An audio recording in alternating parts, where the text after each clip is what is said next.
Sound Art introduces an entirely new way to listen to music in your home. By combining the best of two products, a revolutionary high-fidelity, low-profile Bluetooth wireless speaker with beautiful artwork. Select from a library of artwork or upload your own photos to personalize your experience. Sound Art ushers in an era of invisible, beautiful, and amazing sound throughout your home and redefines your entire entertainment system. The need to reclaim your floor space and rid your home of unsightly speaker boxes that need to be bolted to the wall is now a thing of the past. Our canvas is printed on high-quality permalite by Breathing Color. And select from our gallery or upload your own. Standard sizes include 16 by 20 and 18 by 24 canvas wrapped. Custom sizing is available, as well as surround sound options.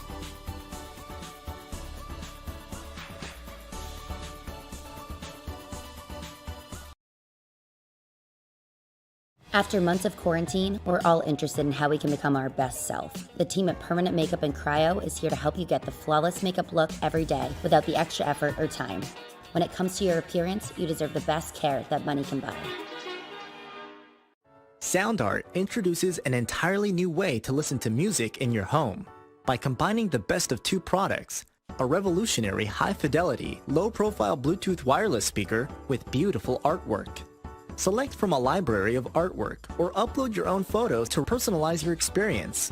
Sound Art ushers in an era of invisible, beautiful, and amazing sound throughout your home and redefines your entire entertainment system.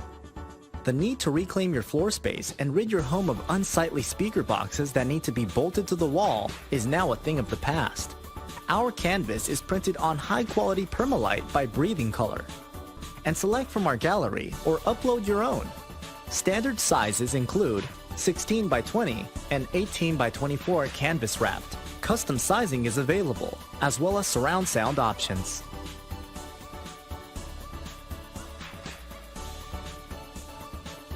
Have you found yourself trying to hide your joy because you're unhappy with your teeth? Your smile is the first feature noticed in an interview, on a date, or in family photos. We want you to be able to shine bright as your best self, and our teeth whitening system is the perfect step toward restoring your confidence.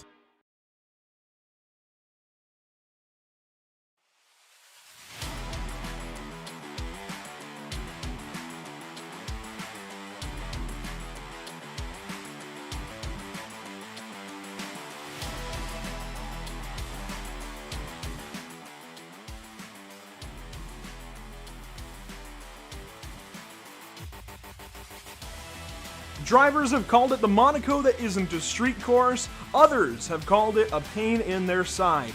All we know is, it's called the Hungaroring. Checking in as one of Formula One's shorter courses, boasting several challenging corners that test drivers' patience, GT3 cars are the last car I'd ever imagined to race here, but we're gonna do it anyway. Welcome to the virtual Hungaroring. JP Costa and Trey Shuttlesworth on board today as per usual for the North American Racing League. And we are ready to bring you live coverage of the North American Racing League as I just mentioned, but this is round number 6 of 8. Thanks to RaceLab, Tame Liveries, and JS Consulting, JP, let's take a look at the track map here. As I mentioned, some call it the Monaco of road courses, or at least the Monaco of this schedule. It's very tight, a lot of challenging corners that definitely test your patience, test the car's ability to get around a place like this. And it's a little bit shorter as well. It's really not that long of a course. It might look like it sprawls out in this track map, but it is quite tight quarters. Obviously, it's very, very tricky. As you mentioned, they call it Monaco without barriers, so this track, you need to respect it, you need to give it its patience. And as you mentioned, it's quite narrow, it's quite short, so we can see from the lap records, I mean, Lewis Hamilton did a 1:16. Obviously, that's a Formula 1 car. Tonight, we're going to be seeing times of over 1:40, but whenever we talk about the track map, Andrew, we see this track as a very high downforce circuit, which means the drivers tonight on GT3 cars will have to have a lot of patience with their cars to get the right turn points. You can't be impatient with this car, especially on sector number 2. We're talking about this on pre-race show, on actually before the broadcast, how difficult it is to get a GT3 car around this track without making mistakes. Yeah, it's quite tough. Sectors 1 and 3 feel okay. They feel decently natural. Just got to be very, very patient in turns 1 and 2 and 13 and 14, but it's that middle bit, basically turn 5 through turn 11, where the track is so inviting to just overdriving the corner, going a little bit too deep, and, well, definitely way too wide. One little mistake, just a few feet too late on the braking, you're going to go for a wild ride. Going to go into the grass, into the gravel, through the runoff, what have you. You are going to miss the corner. That, I think, is going to be the key today. Making sure you stay on the racetrack, limiting off tracks, only 15 incident points for these drivers to work with over the course of 60 minutes. That's right, 60 minutes. So they can only afford to have one off track every 4 minutes, I believe, if my math is correct. It should be one every 4 minutes. That's pretty crazy, actually. That's going to be a little over 2 laps for each incident, basically. You can look on the left here of the track map. I know it's kind of small, but Formula 1's lap record here set by Lewis Hamilton last year in his 2020 Mercedes, a 1:16.627. Not quite going to go that fast. The GTC lap record here at Hungaroring set in 2013 with a Ferrari 458 Italia GT3 car is a 1:48, but I think we're going to see times certainly well in excess of that. In fact, we should be passing up the GT1 lap record, as practice times are already doing so in the 1:42s. Points, they are the talk of the town. Do want to thank everybody for tuning in on Facebook, YouTube, Twitch, and Twitter this evening. Here is a look at our point standings. In the pro category, yes, Pedro de Oliveira, he is certainly our favorite. Undoubtedly, he is the guy that we're all looking to win this championship at this point. That said, he can be upset. If you go on over to the other side, though, those amateur standings, that's where things are a little more interesting. The top of the series, at least in amateur, is tied. 135 apiece for Diego Era and William Coffey. Only 2 points back to Brian Long, with 2 wins to his name after things were readjusted. And then, look at that, a 3-way tie, JP, for 4th place. Joshua Benjamin, Matthew Casey, and Pablo Ferretti. Each of the top 6 can still win that championship. I mean, just proves how close it is on the amateur side. Obviously, on the pro side, we have a dominant name, but the amateur side, I mean, this is high pressure intensity for all 6 drivers. You know, you cannot have a bad race from now on.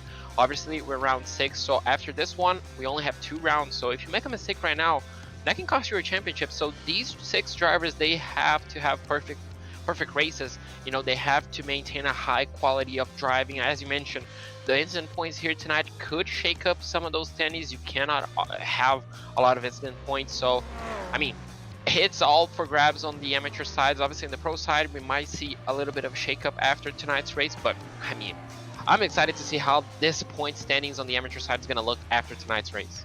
Yeah, over in the pro category, I think really 3rd through 10th is probably quite up for grabs. It's going to mix around a little bit. I wouldn't be surprised if Rice Rodriguez holds on to a podium spot, though.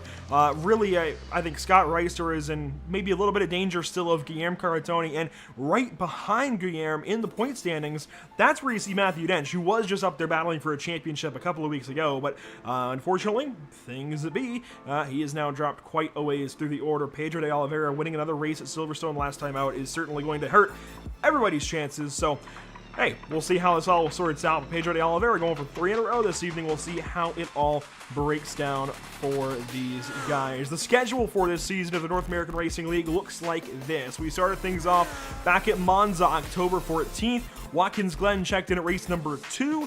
Oddly enough, just a couple of months before we're going to get the brand new version of the Watkins Glen International. Then Spa, race number 3, Tony Kanaan, he took a big header going up Eau Rouge. Belle Isle checked in at race number 4, a fantastic Veterans Day delight that one was. Certainly a lot more crashes than I think we're used to seeing, but that is the nature of a street course. In Silverstone, last time out, Emerson Arden was here for that one. He's right along for one race every season, it seems like, that I just can't make for whatever reason. In that time, well, Emerson Arden was in for it. I heard it was a fun one, JP. I heard, well, it was a lot more of the same as far as, again, top of the board. It was Pedro de Oliveira, but certainly a lot of twists and turns throughout the way. Yeah, exactly. I mean, this is kind of what we expect from these guys, you know. Doesn't matter which track we race in. Obviously, we went from Belle Isle being a tie street course to Silverstone, a world-class racing circuit. And, you know, it was more of the same, more exciting, lap after lap, race after race. So it was a fantastic one. And, well, I was glad Emerson was here. We kind of missed you. I got the names wrong hundreds of times during the broadcast, and I'm pretty sure I'm gonna get it wrong tonight as well, but it was fantastic, and I cannot wait to see what these guys are gonna do in the final 3 rounds. Obviously, Hungaroring tonight, it's a brand new addition to the iRacing service. It's probably the debut on Pit Stop TV, if I'm not mistaken. And then we're gonna have Phillip Island next week.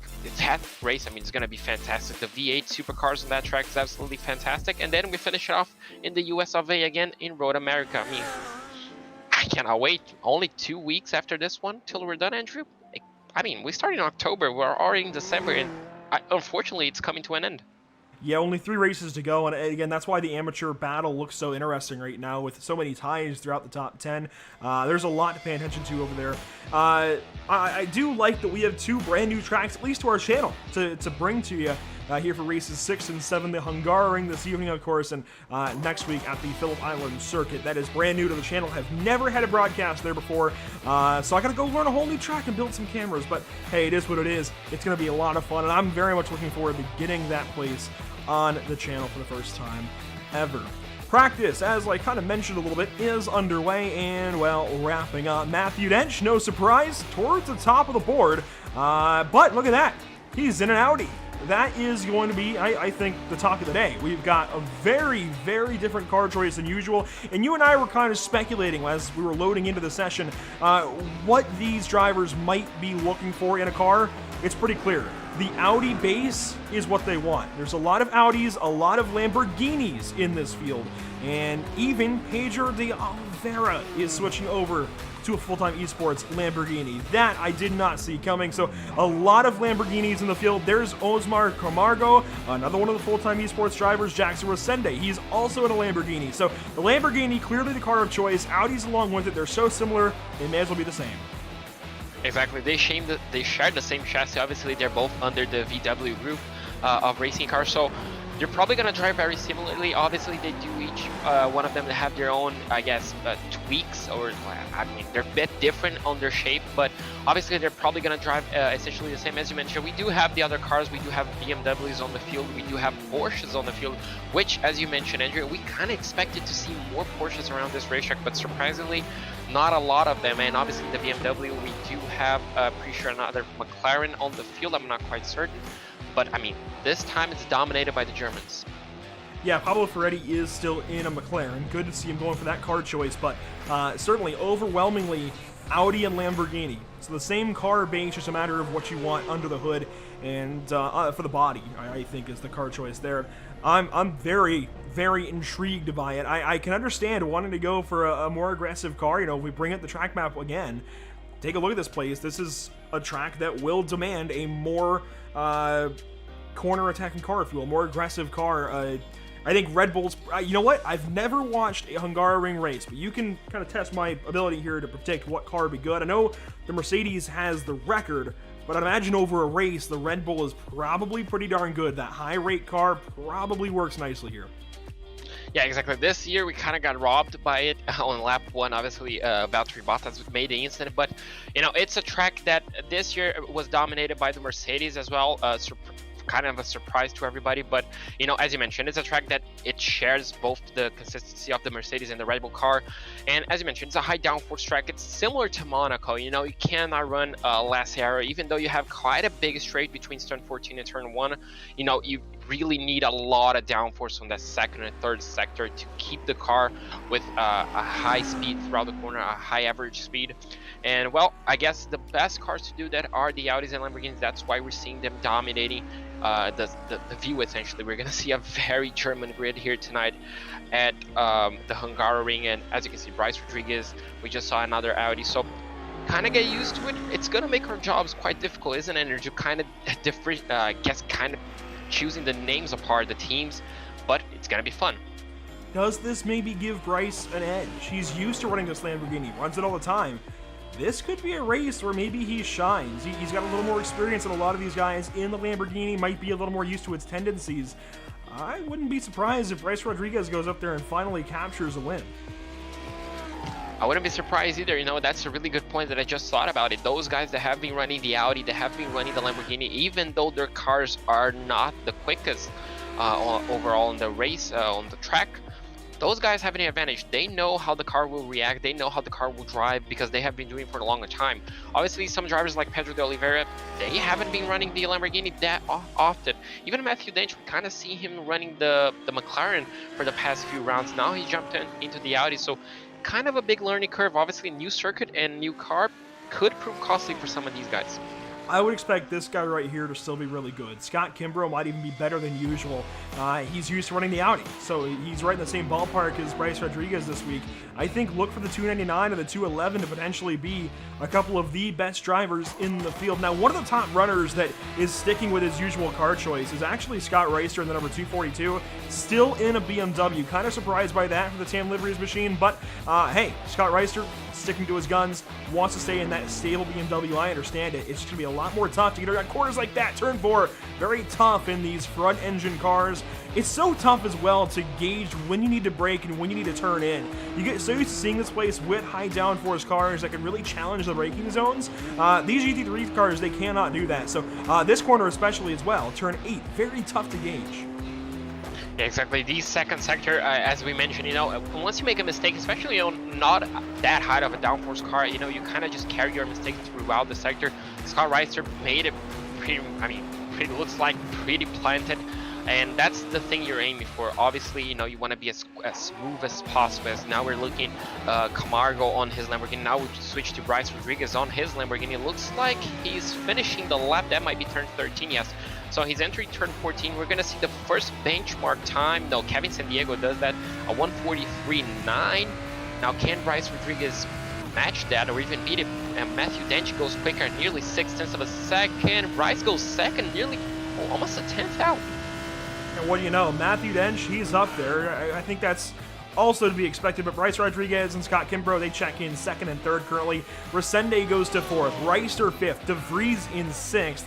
Kevin Sandiego drops to 8th quite quickly. Fabio Zamperlini, reigning champion, going for an updated livery on that Audi. That looks a lot better than it used to, and oh my, Pedro de Oliveira laying down a monster lap time of 43.2. They have gone faster in practice, so we could still see a few more tenths out of these guys, but going up there and getting pole by another 3/100ths of a second. That might not sound like a lot. That's a lot for Dench to try and overcome.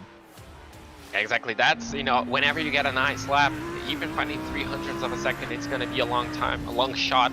Matthew Dench already attacking. I mean, he has pretty much second place confirmed at this point. He has a nice gap to third place, so he needs to shoot it up, as looks like Ward goes a second slower than Pedro de Oliveira. I mean, he's on pole for the amateur. Yeah, there you go. And in the top 10 right now. And a Ferrari might be the only Ferrari in the top 10, one of the few on the grid. Yeah, there are not many Ferraris joining the field this week. A few of the, I guess, more classic Ferrari drivers are sticking to their guns, like Kevin Sandiego, still in a Ferrari. We're used to seeing that for the Dark Horse Esports machine, but many, many fewer Ferraris this time around. And there really is a divide between 9th and 10th place, 0.4 of a second there, so we'll see if Ian Ward can pick it up a little bit. 8th place, though, Kevin Sandiego. Does he go any higher? And across the line, he moves it to 8th, so a good lap, moves up a little bit, but maybe was expecting a little bit more out of that car. There we go, Bryce Rodriguez, top of the board. With the exact same time as Pedro de Oliveira, look at that. Oh, there we go. Wow. Jackson Resende coming back. That's a way to come back. 1.3 tenths of a second, that's quite quick. Matthew Dench cannot respond to that. Looks like he's going for the third lap. And there we go once again. Pedro de Oliveira, 14 thousandths of a second quicker than his teammate. These guys, it's ridiculous. Although, you know what, I will say, this should be expected. I think this next lap is going to be the best lap for each of these drivers. When you get the tires up to temp and you can finally get a little bit of front grip and turn into the corner, that's when these cars feel best. I was running some laps in the Porsche earlier, so a little bit different from the Lamborghinis and Audis that we're seeing more of. But certainly, once you get some more heat in the tires, that's when the car starts to come alive. So later on in this qualifying round, we're going to see some buzzer beaters right here in this qualifying. Yeah, this is going to be the golden lap. Jackson Resende has to attack absolutely every corner at this point in time. And we saw him improving well over a tenth of a second on his second lap. Oh, Matthew Dench. Oh, that's going to be unfortunate for him. It looks like he's going to be securing at least 4th position for the time being. Bryce Rodriguez, is he finishing up the lap? He's going to turn 1? No, that's turn 12. Alright, so he's finishing up his lap. Can he upset those big guys and put his car on pole? I think he can, but does he? He's a tenth and a half back of pole right now. A little bit less than that, and he'll take second and break up the full-time esports drivers in the front row. It's been Bryce Rodriguez bringing the challenge to those guys all season. Across the line. Does he go any faster? No. No, it's a tenth slower. No gain there. He will not get another lap time in, so it will be a full-time esports front row from the looks of things. Just Sende across the line. No gain. Here we go. Pedro de Oliveira S through turn 14. His final opportunity to get a lap time in. Survey says across the line he goes slower at 3/10, but the most consistent that we've seen, I suppose, the best lap 3 that we've seen from anybody so far. Yeah, that was that was just so close between those two guys. Looks like do you have anyone else finishing the lap? Looks like Ian Ward might be finishing up his lap. And he's got to go beat Liam Coffey. Oh yeah, that's true. He unfortunately dropped out of the top 10, less than a tenth of a second between those two. This is going to be for the amateur pole. Can he improve his lap time? Oh, barely, 1/10 of a second. Very, very close there for Ian Ward. Diego Eder will likely start from third in amateur. Jeff Castillo just went a whole lot faster. He moves up in the number 110 to 25th overall. And a few cars are still on the racetrack, including Chris Winstone, who just went quite fast, is now up into the 22nd position in his BMW. Bowerman is also on the track. We'll see if he gets a time in. Guillermo Caratoni is also on the track in a Ferrari, and he has just gone quite quick. He will go to 16th, so passing up a lot of the field. Considering he had not turned a time yet, that is quite the gain.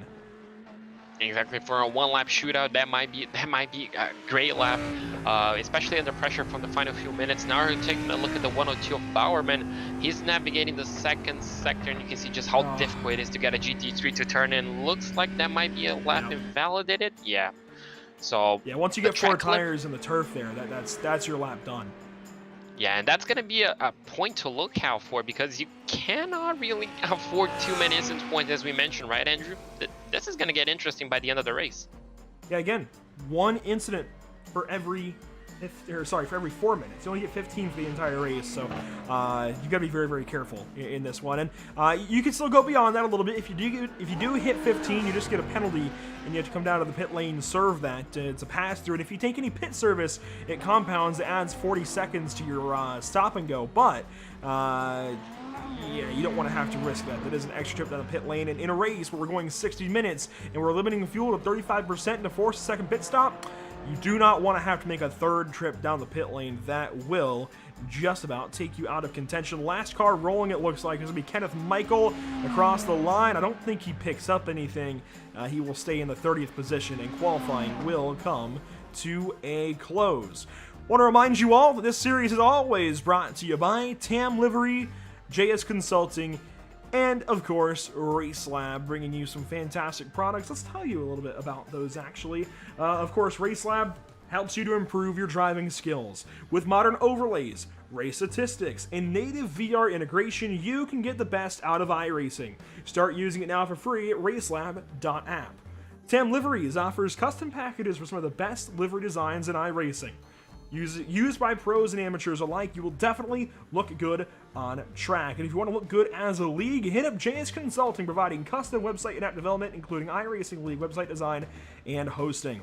Find JS Consulting at johnsedlak.com. Over to our starting grid for race number 6 of the North American Racing League. On pole, it is, of course, 3-time race winner so far this season, Pedro de Oliveira, with his teammate Jax Rosende over his right shoulder. Starting 3rd this evening at the Hungaroring, it's Bryce Rodriguez. Matthew Dench starts 4th. Starting 5th in this one, it's going to be Brian DeVries, then Scott Kimbrough in 6th. The back 4 of the top 10 are going to look like this: Fabio Zamperlini, reigning champion; Osmar Camargo in the 251. Then 9th, it's Scott Reister of the 242 BMW, and Kevin Sandiego in the Ferrari. In 11th place, we're going to have Blake Scott, and alongside him, Will Coffey in the 157 in 12th place. In 13th place, we're going to have Ian Ward in the 108 and the 177 of Diego Ari in 14th place. In row number 8, we're going to have John Sadlak in the 203 and the 259 of Guilherme Carretoni in 16th place. On 17th place, starting off row number 9, we're going to have Pierre Thompson in the 218 and the 176 of Brian Long in 18th place. And rounding off row number 10, we're going to have Rob Rodriguez in the 226 and the 107 of Mike Braun. Starting 21st, Mark Scott in the 166, chasing potentially a championship in amateur. Pablo Ferretti will start to his left side, it looks like. Starting 23rd, Chris Whitstone in a BMW, then Matthew Casey in the 141. Starting 25th, Joshua Benjamin in a Lamborghini, then Dominic Angelicchio. Then it's Jeff Castillo, Teague Ashburn, William Valdez, and Kenneth Michael. The rest of the top 30. Looks like we don't quite have enough time to get all 39. We'll slowly pan on through them as we come around and get ready to take the green flag. It's already off and away. It happens that quickly.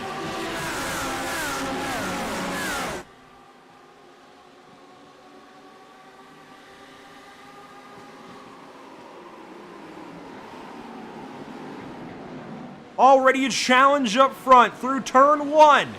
Teammates going at it. Bryce Rodriguez looking for glory on this first lap. He's going to challenge maybe to the outside in turn number 3. Oh, Jackson Resende up the inside of his teammate, forcing Pedro a little wide. And oh no! Bryce Rodriguez turned around by Matthew Dench, and he's been hit. Oh, he's been collected twice. Looks like in turn 3, that's going to be quite a big damage to his car. Oh, and do we have another victim? Looks like on Scott Reister, I believe.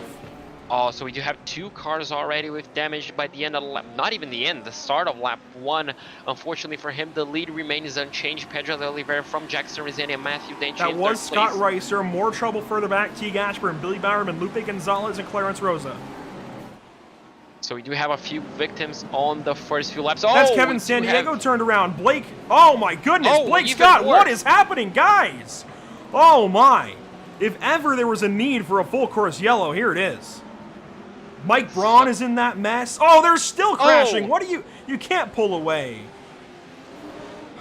Man.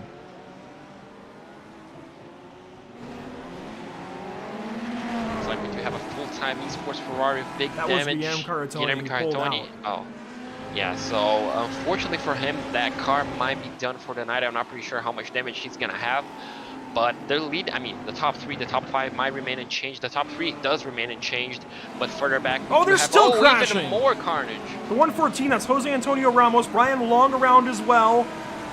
They rejoin, it looks like, safely for the moment. Brian Long is going to try and get back on the track. Lap 1 is in the books. We're into turn 1 already, and it's all Pedro de Oliveira-esque. However, we have got to take a look back at what in the heck just happened in turn 3. What in the world? That was a hectic first lap. I mean, pretty sure it might be one of the craziest first laps we've had in road racing. I mean, ever, Andrew. This was the craziest first lap I've seen since I joined Pit Stop TV. Yeah, this is certainly up there, even for me. We'll be watching the 3rd place starter, black and red, number 299 Lamborghini. That's Bryce Rodriguez. This is a big domino to fall early in this race. Certainly a race-winning contender, and I think Matthew Dench just goes a little too hard in turn number 3, turns him around. Let's find out for ourselves. This is down to turn 1. We saw the challenge early from the static cams. Side by side, the teammates went. Up the inside, it was Resende. That was Rodriguez sitting back. Bryce had a moment there, looked to the right side, nothing of it, and watch this blue Audi come up from behind. This will be into turn 3. And you know what? That's tough to say. That's really tough to say. That's how Scott Reister gets involved. The 221 thankfully stops, but carnage further back. Yeah, that's kind of a difficult instant to take a look. The corner kind of forces... Oh my goodness! Oh, so we do have even more cars flipping. Oh! That's why Scott Reister towed. Oh, so that's the end of the Scott Reister's race, unfortunately, down into turn 3. That was a massive impact. We kind of even got that on camera on the first time alive video. So that is going to explain... Oh, he's back in the race. He is going to continue on. Fast repair taken. And he is rejoining. 4 minutes in now, and a whole lot has happened. Kenneth Michael also had trouble. Pablo Ferretti, it looks like, had trouble. Here's going to be a replay of that, actually. Didn't expect to go to that right immediately, but let's see if I can find Pablo Ferretti. He is the number 113. Well, he had a crash. We'll go back and find it.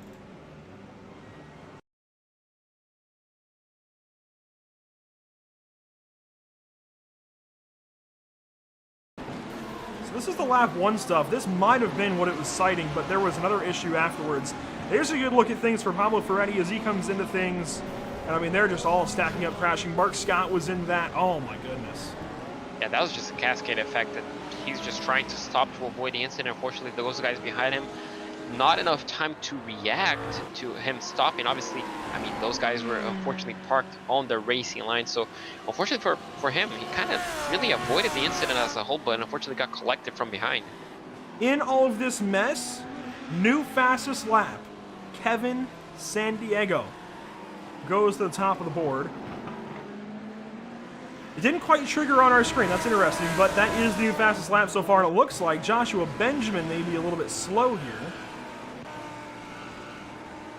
Gotta find Joshua Benjamin somewhere in the mix. Here's the number 178. He went slow for a moment. He lost some spots, but he is getting back into line, and there we go. Matthew Dench now goes fastest.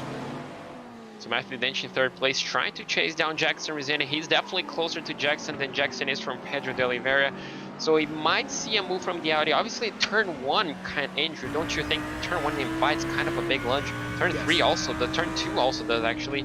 So, I mean, we could be seeing some Daniel Ricciardo-esque move. We might see big lunges down the inside in this race, and I'm ready to see those. The trick with turn 1 is you've got to be very patient on it. You've got to wait for the exit to come to you. So, more realistically, I think you've got to take, I guess, a later entry. You've got to take kind of a kart racing entry and maximize exit. And that's going to get you a good run to turn 2. Yeah, I was calling it turn 3 earlier. That was turn 2 where we had all the melee first lap. But I really think you're going to want to sit back and try and get a lunge into turn 2. I think that's going to be the prime passing opportunity. Just the way the exit is built in turn 1, I think you want to set yourself up for a move in turn 2, try and just keep it from going off track on exit. But tricky corner exits all the way around this place. I don't think there's any really good place to try and make a pass. You just got to go for it and hope for the best. Exactly. I mean, you just have to follow. And this is something I was kind of noticing. Pedro de Oliveira seems to be, he seemed to be essentially driving away, but then Jackson Resende kind of fall back, now came back. So kind of, you know, it's such a tricky corner, such a tricky track to get consistently right, and the top 3 are kind of proving that Matthew Dench seems the car that has the best car right now. You can see how close he's getting to Jackson Resende. We might see him move down here into turn 1. Keep your eyes out. This will be a challenge to turn number 1. Matthew Dench with a run. Resende protects. I don't think Matthew was going to try there anyways. Now he's going to try the outside. That should help him cross back up and get an exit. Here we go. Matthew Dench maybe going to take a shot at turn 2 in a moment. Not a great exit for Resende. That's going to open the door on the outside. Dench maybe going to think about it. Resende a little too good into the corner. Now Dench sits back. Going to try the crossover again. Couldn't quite get to him. This lap curve up ahead is really going to shake things up when they get to him. That looks like it's Kenneth Michael. It is. Yeah, this could get very interesting on Sector 2 if he does not get in the way properly, but I mean, he still has plenty of time, so I mean, those guys are just so fast. They're probably going to catch him up on especially on those twisty bits. So that's going to get very, very interesting. Oh, as we do have a Lamborghini. Oh, he nearly gets collected. Oh, Osmar Camargo not having the best of races, so I'm pretty sure he's a new name to the NARL, but joining already full-time esports and not having the best of starts of races. He's one of the newer names. I think maybe didn't get quite as many starts earlier in the season as we would have expected. This is turn number 2, and it's going to happen in turn number 4, so this will give us a whole look at things. Scott Kimber was in tow, and he was running 4th, so he was right behind where our cameras already were. Goes for a spin here. Matthew Dench in front, Scott Kimber behind. I think this is going to be all on his own. And so does the Lamborghini. Oh, yeah, just steps out mid-corner. What a miss. Yeah, that was a great avoiding. He just came back on the track, kind of just trying to find a gap. And yeah, look at it. Look at how close. Yeah, you got reversed for a reason. Yeah, there's a lot of track out there to reverse. Luckily for him, didn't get collected, so didn't collect any damage, to be honest, apart from maybe some tire wear. But Andrew, I just want to point your eyes to the timing sheets. Look at the top 5. Look at 5th and 6th place. Yeah, we've got 2 amateurs there. Ian Ward and William Coffey just playing the long game. Not making mistakes. That's what you have to do in this race. I feel like Lewis Hamilton's comments about Jeddah are going to ring true for this race. It's going to be a battle of survival. Just make it through the race, keep yourself rolling for 60 minutes, and you're likely going to do all right. And that seems to be, I think, a good way to approach every race in the North American Racing League, but especially here at Hungaroring. It really is such a challenging racetrack. Don't go 100%. It's a long enough race. It's an hour. You don't have to push. Just sit back, let the race come to you. Now, if you find yourself in a battle later on, like these two might up here, that's different. Then you can push then. But for right now, sit back, bide your time. Exactly. There's no real point to be aggressive. You're not going to win the race this early on, but you can definitely lose it. Oh, yeah. We saw tons of cars losing the race already on the first lap, so you definitely can learn from those mistakes. But obviously, if the opportunity comes, you have to make a move, just like the one we're seeing right now. Not quite. So unfortunately, not a lot of downforce. There's not a lot of moves you can make on the second sector, but you can compromise. You can actually use the mistakes from other drivers to try to make a move. Unfortunately for these guys, not quite a lot of space. Oh, just as I mentioned that, look at it, move has been done. That was Casey giving the line to Fabio Zamperlini, and DeVries can't go anywhere. Brian DeVries tried up the outside into turn 13. Unfortunately, no dice. Now gets the move made as Pierre Thompson up ahead goes by John Sedlak, but this is a pretty important little battle. Brian DeVries and Fabio Zamperlini. I think Fabio is still in a good spot. He's 8th in the standings, but he's really got to make the most of this race, I'd say. Has got to put himself in a really good spot to take advantage of the rest of this one, but he's already got that right front damage. We can take a look at it there. Look at that right front damage on that Audi. That's going to hinder him just a little bit. A little bit of left rear damage as well, right on the door. I don't think there's too much suspension damage. You won't need the aero too much. It shouldn't hurt him that much in the aero department, but if that right front is towed wrong at all, that's a problem. Yeah, exactly. That might be a problem. I'm pretty sure he's waiting patiently for that fuel tank to run out, as we do have a move up here. Looks like for 8th and 7th Pierre place. Thompson! Oh, they door bang. You're not supposed to do that in GT cars. That's gonna open the door again for Oscar Camargo. Will he go down the inside into the chicane? He wanted not to. quite. Well, look at it. This battle is getting heated up. That it is, and Osmar, he wanted to go for that corner. He wanted to go for the chicane. He's going to have to wait a little bit longer. John Sedlak going from the popular, well, not the popular, but the Porsche that he had run most of the season now to that Audi sitting, oh my gosh, this is a really great example of ebb and flow right now as Osmar takes another look. John covers it up, and a pass right there gets on by Pierre Thompson, and Osmar follows on through. Oh, that's a fantastic move. Unfortunately for Pierre Thompson, losing quite a bit of positions, but he's still close. Oscar Camargo seems to be quite aggressive. He can hang on. Oscar might be making a move soon, and so as soon as you make a move, you're going to be losing a lot of time, especially going side by side, so keep an eye open for these two. Another battle further back, side by side at a turn 14 again. Here we go. Winstone loses his spot. It looks like Joshua Benjamin will make that one nice and quick. And just up the road from these guys, where we finally find Bryce Rodriguez in the 14th position right now. Let's go ahead and get on board with him and hear how this race may be affected for him. Again, a lot of damage that first lap, got turned around, got hit a few times, and is trying to recover. Yeah, definitely trying to recover right now. He posted the fastest lap of the race early on, so we're going to take a look at how one of the fastest drivers on the grid tackles this, quite challenging circuit. We're going to see precision here, Andrew. We're going to see that gap to the car ahead just closing in corner after corner. He's chasing Matthew Casey, an amateur driver, and we know how good Bryce Rodriguez is, so he should catch Matthew Casey within another couple of laps. That would be good for 13th. I think to fully salvage this race, Bryce has to shoot at least for a top 10. But I gotta imagine if he gets back up to Matthew Dench, maybe he doesn't cut him a break. Matthew's still up there with the two teammates atop the scoring pylon. I just think that was a little aggressive for Matthew to show the nose there, as Chris Winstone has got around. Also, we do have, unfortunately, another mistake. Is that on turn 13? No, this is just quite behind these guys. Yeah, this is on turn 8. Turn 5. Oh, no, turn 8, yeah. No, yes. So, unfortunately, a small... Oh, yeah. You cannot really get... these guys have to be really careful, especially on a track like this. There's not a lot of room to avoid a car on the racing line, but luckily for them, not any more casualties, as we do approach another battle. This is Bryce Rodriguez chasing a Porsche right ahead of him. Andrew, can you confirm the name? Yeah, Matthew Casey. That's what we were just talking about, like back into the circuit, and I did not expect him to be this close to him already. I said it would be a lap or so. I didn't actually think it would be a lap. This is crazy. Bryce Rodriguez is already there a lap later, and he's going to have an opportunity to pass him. I'm very surprised. As there's a battle up ahead, the other Rodriguez's battle, you can kind of see it from Bryce's perspective. It's Brian DeVries and Rob Rodriguez up there, and oh my. I think turn 4 going to be where Bryce has to make this pass. Maybe in this run up to the corner, does Matthew let him go on by? He let Fabio go on by earlier. And this would be one more drop in the bucket to get back into the top 10. No. Matthew Casey holds tough, runs wide into turn 4. Maybe an opportunity on the outside for Bryce Rodriguez. Not quite. The chicane, that's where it's going to have to come. Yeah, look at him. He got a great exit, Bryce. Can he risk it all on the chicane? He's looking down the inside and not quite. So really hard to overtake. He's applying a lot of pressure right here. There's a lot of pressure.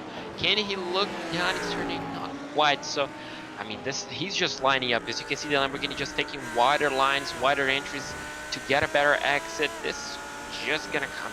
I mean, this is coming. We all know it. Now the question is, where are we going to see a dive? Can we see a move at the end of sector 2? Looks like he's going to point to the inside. Can he outbrake him coming into the final few corners? Yes, he does. Lamborghini gets the inside line, shuts the door on exit, and gets the move done. Nice and easy pass there for Bryce Rodriguez. I say nice and easy. It was easy once he got alongside, but man, Matthew Casey really made him work for that one. Props to Matthew Casey there for still fighting. I mean, it is still a race, and Matthew Casey needs all the points he can get. He's a part of that three-way tie right now in amateur, so he needs all the points he can get right now. Props to Matthew Casey. Round of applause, please. That was a good fight. Yeah, that was an amazing fight, and I mean, really well clean. Now he has a few targets up ahead of him. And those targets looks like they might be entering a few battles quite close. So this is going to get really interesting. The 221 approaching Zamperlini. This is going to get feisty. Yeah, and this was that battle that was happening kind of within the view of Bryce Rodriguez. It was Brian DeVries and Rob Rodriguez, but now Rob is starting to fall back, and I think that should be an easy pass for Bryce when he catches him. But Brian DeVries is hanging on to Fabio Zamperlini, and they're both catching Pierre Thompson, who had that run-in earlier on with John Zedlak. So these guys are going to have a nice little three-way battle soon. Question is, if you're Brian DeVries, do you let Fabio get there first and follow through, or do you try and challenge Fabio Zamperlini before then? Fabio Zamperlini will want to pass Thompson as quickly as possible, because then he'll have a one-car buffer to the guy behind him. And, I mean, you kind of really need to use all the track, I mean, all the positions, all the time as possible to avoid a faster car passing you. So, but, I mean, he could use him as essentially a tow, you know, just use the slipstream to get, you know, a faster car down the straights, probably learn a thing or two from one of the fastest guys on the circuit. So, I mean, a lot of strategies could go on here, and Fabio, I mean, he'll have to pick one quite soon because the Lamborghini is approaching corner after corner. Oh, Pierre Thompson. Good save at a 13, now into 14, really wide on entry, giving him a lot of time early with trying to get that arc out. I just don't know if it's working for these guys. That might have been off track, 1x for Fabio Zamperlini, I'm not totally certain. Boy, these guys are starting to get really, really close already, I think, to the incident limit. Could we see potential incident penalties before halfway? I'm not ruling it out. Pierre Thompson wide in turn 1. Here we go. Fabio Zamperlini going to try up the right side for turn number 2.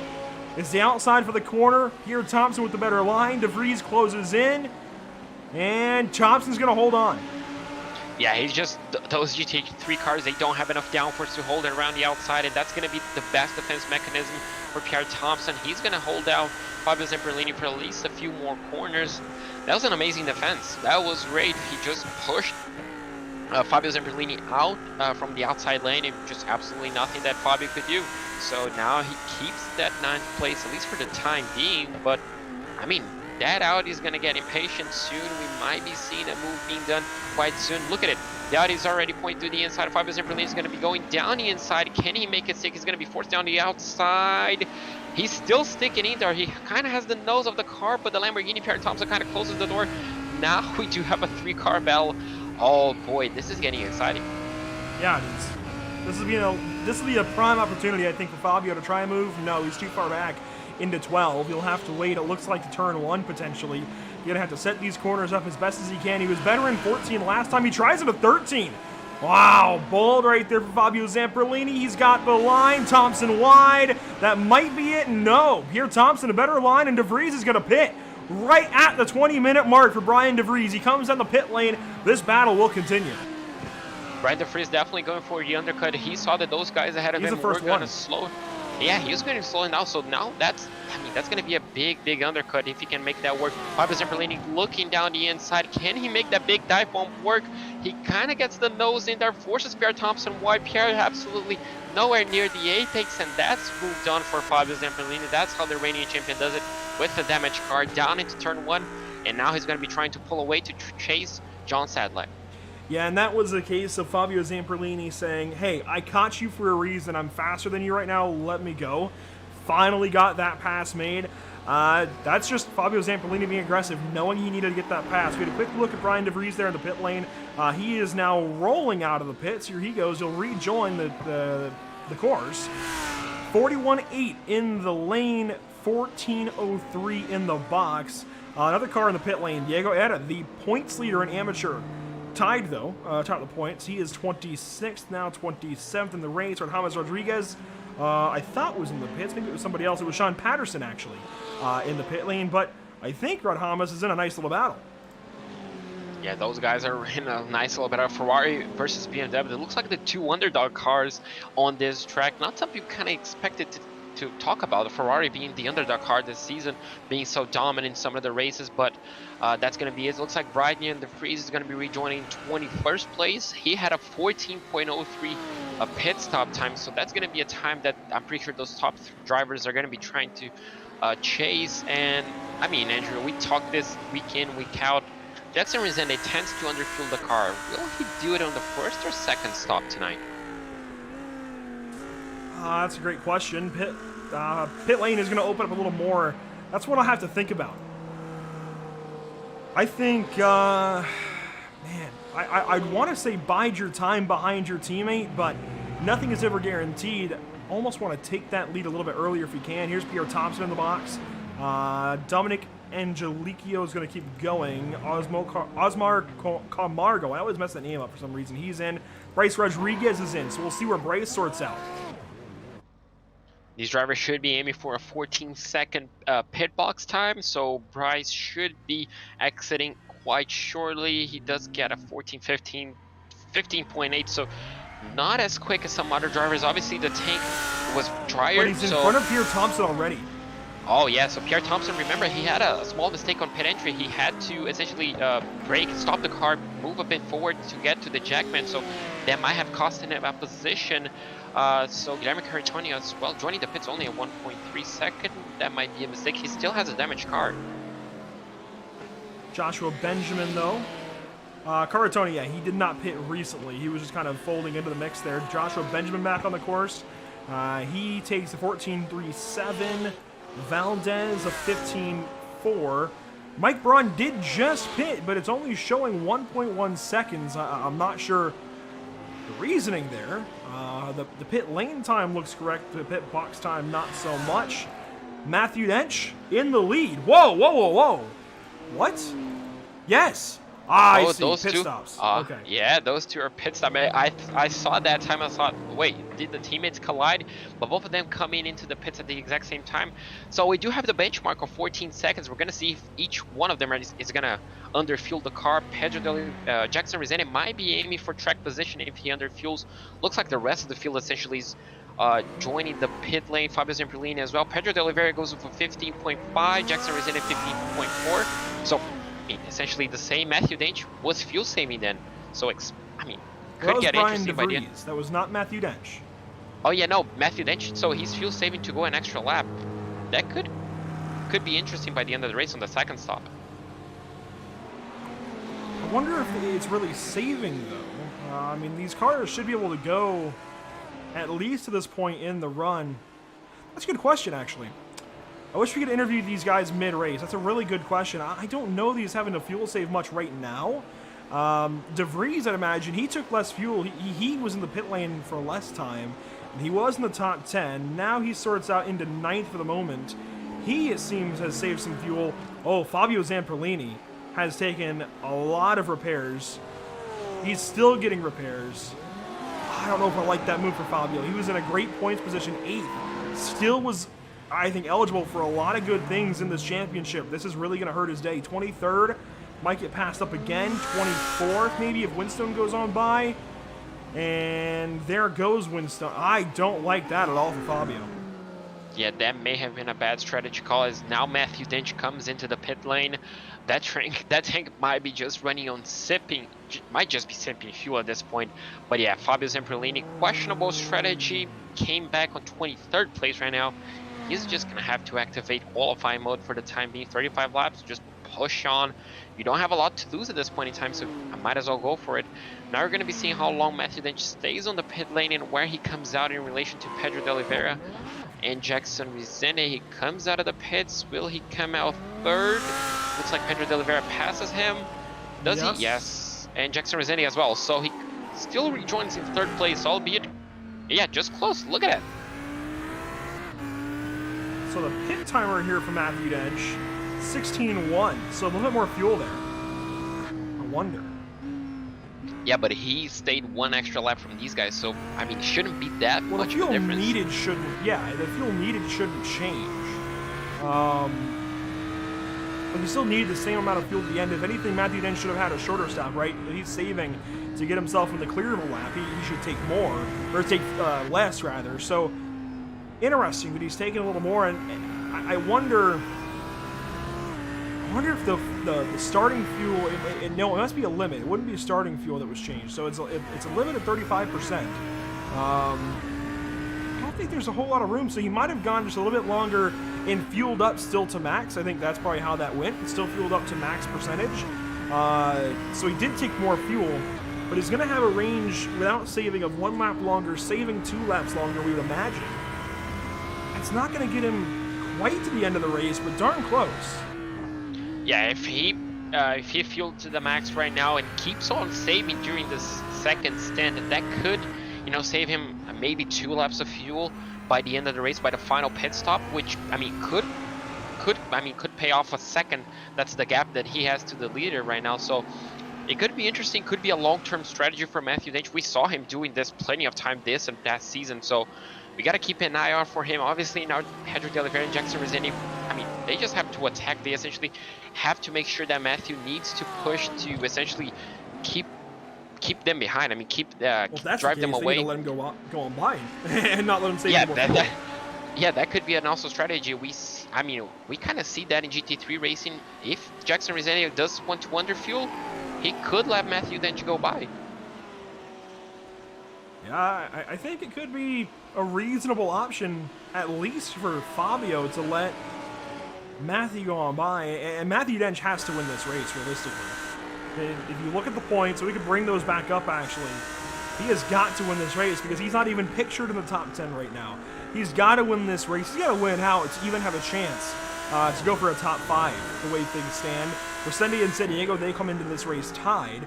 Rezende clearly outperforming Kevin San Diego right now, especially after lap 1 mayhem. De Vries, well, you know, so Matthew Dench should go on by Guillaume Caratoni, should go on by Blake Scott. Blake Scott got taken out in the mess early. Fabio Zamperlini, maybe, he might be tied with Fabio Zamperlini when this is over, maybe a little ahead. It might tie up with Brian De Vries. So, I don't think, without Pedro de Oliveira crashing, there is any way that anybody other than Pedro de Oliveira wins this championship. Mikkel Rudebusch isn't even here today. It's going to burn his drop week. I believe he's already missed a race. So that's going to really hurt him. Bryce Rodriguez becomes the only other driver with a chance to win this championship, I think. And, well, Bryce is mired down in 10th because of what happened on lap 1. Yeah, exactly. This championship is shaping up to be Pedro de Oliveira's championship, but I mean, it could all change within 2 weeks. Oh, I gotta stop you. If you were listening to the stream right there, and well, if you're hearing my voice, you were listening, you would have heard Matthew Dench put the clutch in at the end of the straightaway. Oh, there we go. So the long-term strategy is kicking in right now. So if he saves, as we mentioned, if he saves just another lap of fuel, that will be 2 laps of fuel saved. So that will mean less fuel to put in at the end of the race on the second pit stop to achieve the total distance, those an hour. So, I mean, that's going to be more than a second saved. So, I mean, if he keeps this up, he can save even more fuel and guarantee that track position, which seems so valuable on a track like this. This could shake up to be a complete mix-up of the top three. We might see Pedro de Oliveira even dropping down to third place because he's the one that needs to be pushing right now. That, I think, would be a lot to ask for. So, I think maybe Ian Ward hanging on to his race car is a lot to ask for right now as well. That Ferrari is handling evilly, it looks like. Sedlak takes a look up the inside, sits back. This is your battle right behind our leaders by some 20 seconds. 5th, 6th, 7th on the racetrack. Osmar Camargo in 5th now has cleared these two and is starting to pull away. Ian Ward is in between the two pro drivers, but leading for amateur, and Sedlak wants to get on by. Yes, Sedlak definitely wants to get on by Ian Ward to get a shot within that top 5. Ian doing a fantastic job to hold that amateur win right now in 6th place, doing a fantastic race. And he cannot afford to lose a lot of time because William Coffey is just right behind John Sedlak. Look at this move coming in. John Sedlak makes the move. I mean, what a dive. That seems to be the overtaking corner so far in this race. We saw Fabio Zamperlini diving down the inside of turn 13, and now we've seen John Sedlak. Yeah, this is turning out to be a really interesting race, particularly in those corners. It's just so hard to get a read on how this race is going to shape out. I really don't know what to expect. We've got a line of 5 or 6 or 7 cars, maybe. Bryce Rodriguez is at the tail end of this. Pierre Thompson is some way further back. Here's Bryce Rodriguez. Brian DeVries is out the windshield right now for Bryce. And from him on up through Osmar Camargo, they are only tenths apart. So the biggest gap is between DeVries and Rodriguez, and you can see the 5 cars ahead are in a line. This could change things up a lot. Scott Kimbrough is mixed between these guys by 10 seconds or so, and then the leaders are battling. So this is a good race. This is a good race. This is essentially divided in pretty much sectors. First, second, and third, and then we have a big gap to fourth. I mean, Scott Kimbrough just running his own race, and then we have this massive train of cars. And I mean, isn't this what we kind of expected from NARL? I mean, this is just going to get exciting. No room for mistake for any of these guys. I mean, look at it. One mistake, look how many positions you're going to lose. We'll see them all work by our statics as I think DeVries is going to try on Coffey here in just a moment. Maybe not just yet, but he's starting to look more and more like he's going to try something here soon. Now loses a little bit of time through 12. Sharper entry into 13, right around the inside. And pit lane is going to open up with about 21 minutes to go in this race. Is when we saw DeVries come in. It was about 20 in. So I think 20 to go is when we'll see him come in again. Yeah, I mean, pit lane is where all this time has been made up. We saw drivers pushing the issue into the box, pushing the issue into the pit lane, making up time, losing time. That's where this race, I think, is going to be won or lost. And even in these little battles throughout the field, won or lost. Yeah, I saw it too. DeVries looked. No dice. Yeah, he kind of looked and defended at the same time from Bryce Rodriguez right behind him. I mean, those two are going at it. Look at it. Rodriguez trying to go around the outside of turn 2. And he tried to get a cutback line, but DeVries absolutely parked it on the apex. That's a move that you quite often see, and that's going to guarantee his spot. So he kind of has both eyes. One eye, both eyes working. One eye on the target right ahead and one eye on the rear view mirror, because he has to keep an eye out for Rodriguez, who seems extremely eager to get past him. So, I mean, William Coffey just cannot let that door open. Is the Lamborghini going to dive down the inside of the chicane? Yes, he will. That's not something we're used to seeing. That's gonna, so William Coffey unfortunately is gonna lose 2 positions on a corner that we kind of don't expect a lot of people to be passed upon. But I mean, that was an opportunistic dive. I will say, solid logo placement there from William Coffey. I know that's a project he's been working on over the last few weeks. I hate that he had to give those 2 spots up, the way that all panned out, but I think a good move overall. Unfortunately, it's going to hurt his chances of winning this race now. He's got to make up 3 seconds suddenly to Ian Ward for the race lead in amateur, but I think a heads-up move, let these 2 go on by, let them keep battling, because if he does that, he did, these guys now have an opportunity to make a mistake of their own, have a coming together or something, especially when DeVries takes the arc like that. We could have these two make contact and suddenly have an incident, and I think that might have registered as an off track for Bryce. Yeah, Ian has to keep an eye out because he gained 3 seconds on William Coffey, but I mean, he can lose those 3 seconds just as quickly. So, as you mentioned, if he has a lot, I mean, he needs a lot of heads-up driving. Is it worth battling those two guys that are, I mean, definitely faster than you? They're on, I mean, I guess more appropriate cars, favorite cars for this racetrack. So, if he just lets them on by on a corner, on the entry of turn 1, that might be a better shot than risking, you know, a dive bomb from one of them, because those two are definitely racing. They definitely want to get past him as quickly as possible if they want a shot at that top 5. So, I mean, this is going to get interesting. Obviously, as you mentioned, those instant points, they're going to come. I mean, the bill might be coming in for some drivers quite early, because we had some four instant points for those door bangings. So some drivers might be on the edge. I think Ian Ward, when he looks at the standings, understands where things are at. He's not even in the top 10 right now. Likely will play nicely with these guys if they do catch him, and they should. They are just looking faster. Not even in the top 10. Certainly a race win would be huge for him, but points aren't necessarily the biggest thing on his mind. He doesn't necessarily need these two positions.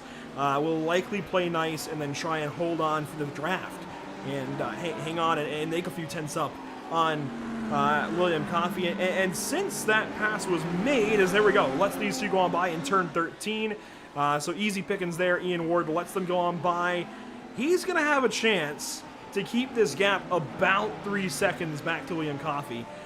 It has stagnated a little bit as Osmar Carmago, I can't say it, I still can't say it. Osmar is going to come in early. Yeah, he's coming in early. It looks like we do have another BMW on the pits, on the jacks as well.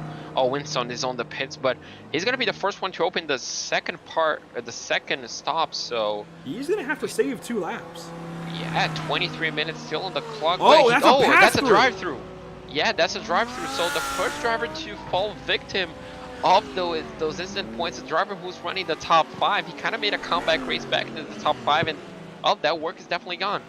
And that takes him out of the top 10, puts them right in the tracks of Matthew Casey and Kevin Sandiego. This actually, I think, helped Kevin Sandiego get that spot around Matthew Casey. And that puts... Go ahead. Matthew Dench is 10 seconds away from Jackson Rossetti. Something happened. That's going to... Absolutely right. Yes, he must have something. Had a spin. I was looking at the gap a little earlier on, and Rossetti had backed Dench up. But that's really big. Yeah, that's going to shake up. So all that time he saved up, all that fuel that he saved up, now it's out of the question. Oh, so, I mean, the race got turned up again on its head. Well, we just found it. I'll be showing it here in just a moment. This is... What's that? The chicane. He's going to be passing a lap car, Brian Long. Oh, no. That, boys and girls, is why you do not sit slow into a corner. You can't do that. And this actually goes back to a slight soapbox I had at Detroit. We get it. You are attempting to do the right thing. And you're attempting to be gentlemanly. But unfortunately, when you try to be too nice, you end up at apex of the corner in the racing line, very slow, and this is what happens. If you're Matthew Dench here, in order to not run wide and give yourself a 1x, you've got to try and attempt the racing line. Unfortunately, there's a slow car there, and Brian Long is still moving forward into that corner. If you're going to give that up, you've got to stop and make sure you're nowhere near the apex. But more realistically, just keep predictable. Stay on the racing line, be predictable, don't do anything weird, just be nice. Just, the faster cars will go around you. They'll find a way. Now, if they show their nose on you, that's fine. Let them go on by, but you can't slow down like that into an apex. Hopefully, that is something that Brian Long learns from. Yeah, that's going to be an unfortunate way to learn that lesson, taking out one of the leaders. Now, this is essentially going to open the window to these two. I mean, now we're going to see how aggressive Jackson Rossetti will be against his teammate. Obviously, his teammate going for the 4th win of the season, essentially winning half of the championship so far. And I mean, we've seen Jackson Resende underfueling the car by quite a bit, and on a track like this, track position seems to be what you want, and him running on second place throughout the race, I mean, I wonder, did he save any fuel on the second stint? Well, Jackson Resende, and this is what I initially wanted to talk about whenever we came back up to the leaders. Resende sat way back and had actually backed Matthew Dench up by over a second. The gap at one point was 1.3 from Dench to Pedro de Oliveira. And I had wondered if maybe it was Jackson potentially trying to play teammate a little bit, right? Open up the gap, allow Pedro to run his race. But also, it may have just been him saving fuel, trying to take a little bit less fuel in the pit lane and finally get that win that's been just running away from him all season. Jackson Resende is still winless. Yeah, this is not the greatest of seasons for him. Obviously, last time out, he nearly won the championship, but, you know, on a track like this, he might be on a great shot, especially in the position that he's been running. It's kind of weird saying someone who ran the whole race in second place might have a better shot at win than the guy who ran in first place throughout the race, but this is one of those rare cases. We'll have to see how it all works out. 20 minutes to go. This is where pit lane opens up. Several drivers have visited the pit lane on this lap further back. Joshua Benjamin, one of them. He takes a shorter pit stop, 13.4. Do we see either of these guys pit in now? No, not quite. They're going at least one lap further. Bryce Rodriguez, could we see him pit? He's coming up on Brian DeVries. This battle's still happening. This is back here now for 5th. Yeah, these guys running in 5th place after the Matthew Dench jumped into the pit lane as well, so he's dropped all the way down into 9th place, probably getting a fast repair for those damage, but these two are still battling for 5th place. You can see John Sadler just ahead of them, so, I mean, the top 4 is right there. Oh, and Bryce Rodriguez jumps into the pit lane, so this could get interesting. Good move, I think.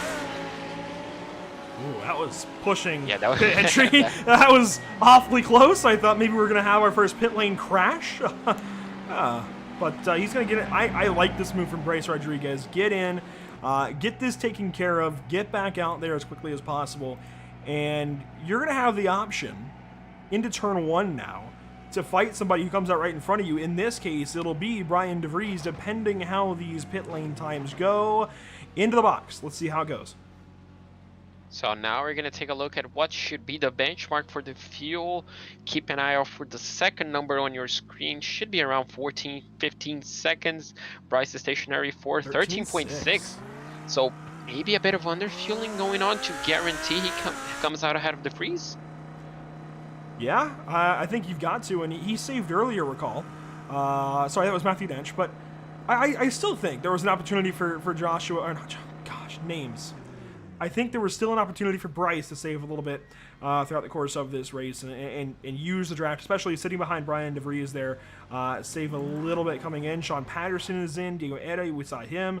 So these drivers in the pit lane, they're getting their fuel for their final stop of this race. While these guys are in their boxes, getting fuel, getting back out there, another big thank you to our partners here with the North American Racing League, Race Lab, Tam Livery, and JS Consulting, and our own partners here at Pit Stop TV, of course, Tucson Sound Art, Permanent Makeup in Cryo, Maine, Whiplash Media, and Band Racing Videos. You can find more about each of these at their respective platforms and websites. For Tucson Sound Art, you want to go to TucsonSoundArt.com and use promo code PitStopTV at checkout for 10% off of your wall-mounted sound art device today. For Permanent Makeup in Cryo in Maine, it's permanentmakeupinmaine.com or Permanent Makeup in Cryo in Maine on Facebook, or you can call or text them at 207-358-8683 as DeVries is going to hit the pit lane first of our leaders. Well, our leaders that weren't named Bryce Rodriguez. If you're looking for Whiplash Media, by all means, check Whiplash Media out on Facebook at Whiplash Media, and BAM Racing Videos on YouTube and Facebook just alike. Here we go. Pit stop for Brian DeVries. So now the question, the only defense that he has right now is underfueling himself, as we do have two cars. Looks like Oscar Camargo and Pierre Thompson jumping into the pit lane. Those two are on about their own 14.3. That might cost him the position. Bryce is coming up at full speed down into turn 1 and gets the position done. There we go. So undercut has worked for Bryce Rodriguez. Now he just has to make sure he has enough fuel to finish the race. And I mean, John Sedlak wasn't that far up the road. Could he get 2 positions with 1 undercut? Potentially. I think certainly he's going to put himself in the position to do so. William Valdez is in. Billy Bowerman is in.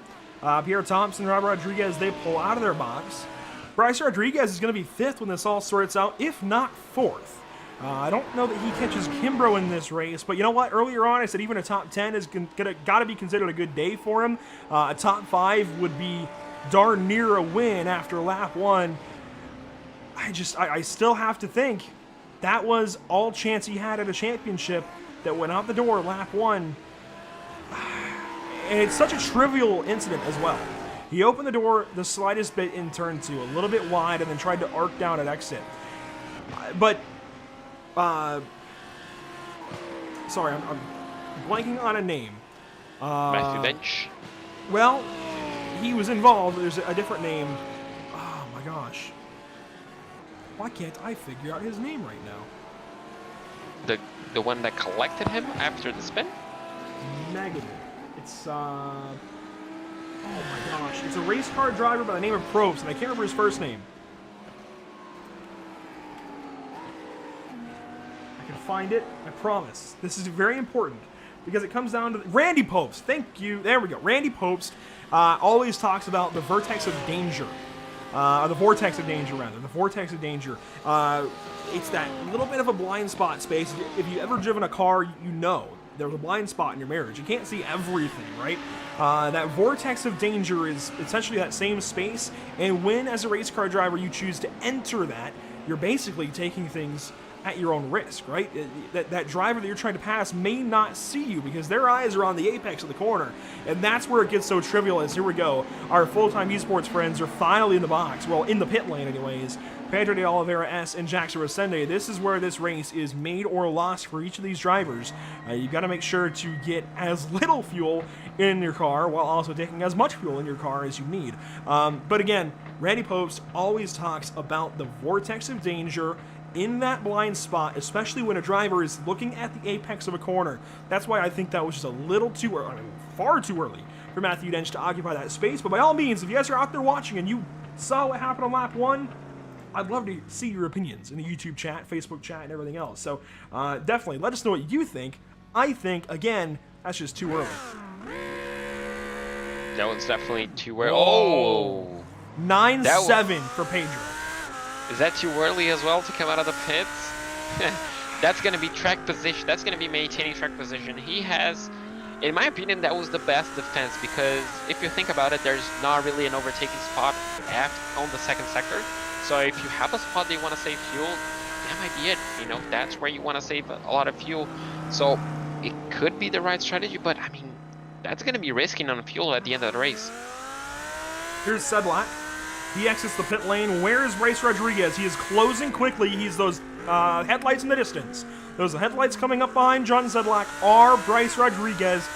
That is the battle now for 4th. Once this cycles through, Matthew Dench is in the top 3, but will not finish there because of the incident that we saw earlier on. He's got a pit lane top. You know, he actually might have enough fuel. I don't know. Yeah.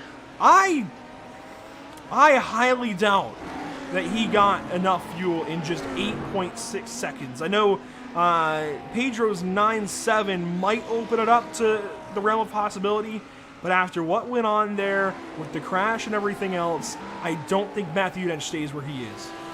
Oh, I'm going to bet on him. I mean, he was saving the whole second set, and you mentioned he was putting the clutch in, making those revs go all the way down to save as much fuel as possible. And then, I mean, that was an undercut for him. He already probably fixed his damage if he had any. So, I mean, don't rule him out. Obviously, he's 2.7 seconds right now away from Pedro. So the win might be out of the reach right now. But, I mean, he might hold on for 3rd place. I don't know. I think he's still got to come in. If not, this is a fantastic comeback. He is saving. I think he is saving with the intent of making the rest of this race. You could hear, I know I was talking right there, you could hear right at the end of the straightaway, he put the clutch in. Next time he comes around, we'll make sure to listen to it. But this is a lot to ask of the number 283. I don't quite know about it. Yeah, this is going to be really, really interesting at the end of the race. I mean, in 11 minutes, we're going to figure out if it was enough fuel or not. But, I mean, it's going to be 11. It's going to be 11 gut-wrenching minutes for him if he can have enough fuel. Obviously, he's going to be looking at the calculator. He definitely has one of those softwares running. I mean, if he has any, this is the time to push. I mean, this is the time to run that fuel, to burn that fuel that you were saving so much. And, well, only time will tell. Looks like Pedro Delivery is checking away a bit from Jackson Resende, and the question will be if the top two also, if they have enough fuel to the end. 10 minutes and change to go. So many unknowns still. I had that line earlier about I don't know what's going to happen. There's a lot of unknowns. Now we've got lap traffic ahead of Pedro and Jackson. This will be on board with Matthew Dench. We'll pull up the telemetry. If he goes on by pit lane, I'll shut up at the start-finish because there's a lot to listen to happening for Matthew Dench right now. Is he going to pit? No. So out of turn 14 here, listen. I guess we can talk a little bit longer, I suppose. It's down at the end of the straightaway. He's going to pull the shifter a little bit sooner, only up to 81, I think. 81 again, 82. Now I'll shut up. Listen.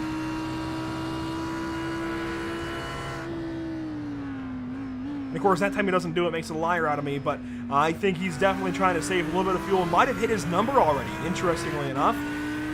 Boy, what a race this could be. Further back, we've got a nice little battle shaping up for the 5th spot. Bryce Rodriguez, who I thought would have the 5th spot by now, well, he's trying to fight for it. Yeah, he's definitely going to have fight for it. Scott Kimbrough somehow still on 4th place. I wonder if he already made his 2nd pit stop, if he is going to maintain 4th position for the time for the rest of the race. I mean, yes, Kimbrough has stopped, Sedlak has stopped. Everybody has stopped aside from Clarence Rosa and maybe Matthew Dench. Oh, there we go. So that's going to be a battle for the top 5. Joan Sedlak is going to be trying his best to, I mean, essentially hold for 8 minutes. For 9 minutes, he has to hold the 299 behind him. But I mean, that's going to be a tough charge because the 299 has been on a charge since lap 1. He's the best car that does not have full-time esports on it. Oh, did you see that save? That wobble? Oh my gosh. I think Parker Kligerman last night in the eRacer.gg Landing Council qualifying challenge. I took part, by the way. He called it the hospital wobble. That was that right there for Bryce Rodriguez. That was close. That was close. That's called driving to the absolute limit, and I guess a tiny bit more. He's definitely not afraid to lose this position right now. I mean, this is a message. This is how good his car is, how good his driving has been all night. I mean, after lap 1, did you expect him to be fighting for 5th place? No, not at all. Absolutely not. He's just been on an amazing pace throughout the evening. And I mean, if you consider for 1 hour, he's only, what, 27 seconds away from the leaders, passing the whole field? This is a damn good drive. Yeah, we'll allow that one, that use of that word. Well, we'll allow that in this case, certainly. Oh my god! Oh. Alright. Was that? Who was that? I was gonna bet that was Jackson Resende because I just saw a blur of a black car, but it wasn't. It was a Ferrari, I know that. Well, we might never know. Regardless, I think that woke us all up a little bit. Definitely woke me up the one time I blinked to get the water bottle.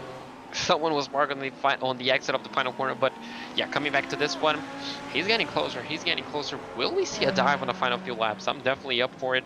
It's going to be a last lap dive, and is this this is the battle for the win. Yes, this is the amateur race win battle. Ian Ward, I think he's got a little bit of rear brake dialed into that race car. Very sideways through turn number 2, opening the door for William Coffey. William Coffey can still win this race. That's incredible. Made up those 3 seconds that he needed to make up. Yeah, he definitely made that time up. And Paul, he's definitely racing. Looks like Ian Ward might be feeling a little bit of a pressure. But, I mean, if he can just hold on, he just has a few more laps, maybe 4 laps tops, to hold on a charging 157. And, I mean, William Coffey will definitely take the lead of the championship right now and have a healthy gap, especially if he passes Ward. Let's check our work there. William Coffey, yeah, tied with Diego Era. Diego's in 17th, William's in 9th. Even without winning this race, William Coffey's going to have a healthy lead. Brian Long nowhere to be found. Joshua Benjamin either. Matthew Casey is the next closest, I think, and he's in 14th right now. This is really big for William Coffey. This could be where the championship is made for amateur, is they're going to follow on. That's the Ferrari that we were looking for before, and this is Kenneth Michael who was turned around. That's who scared us. Yeah, that definitely scared everybody. Luckily for him, looks like he managed to get through turn 14 quite okay this time. And look at this. Look at this. Bryce Rodriguez, really racy. John said like Depp's going to be feeling the pressure. Could we see a dive into turn 2? Del Lamborghini points to the inside, but quickly switches back into the racing line. I guess trying to unsettle that Audi.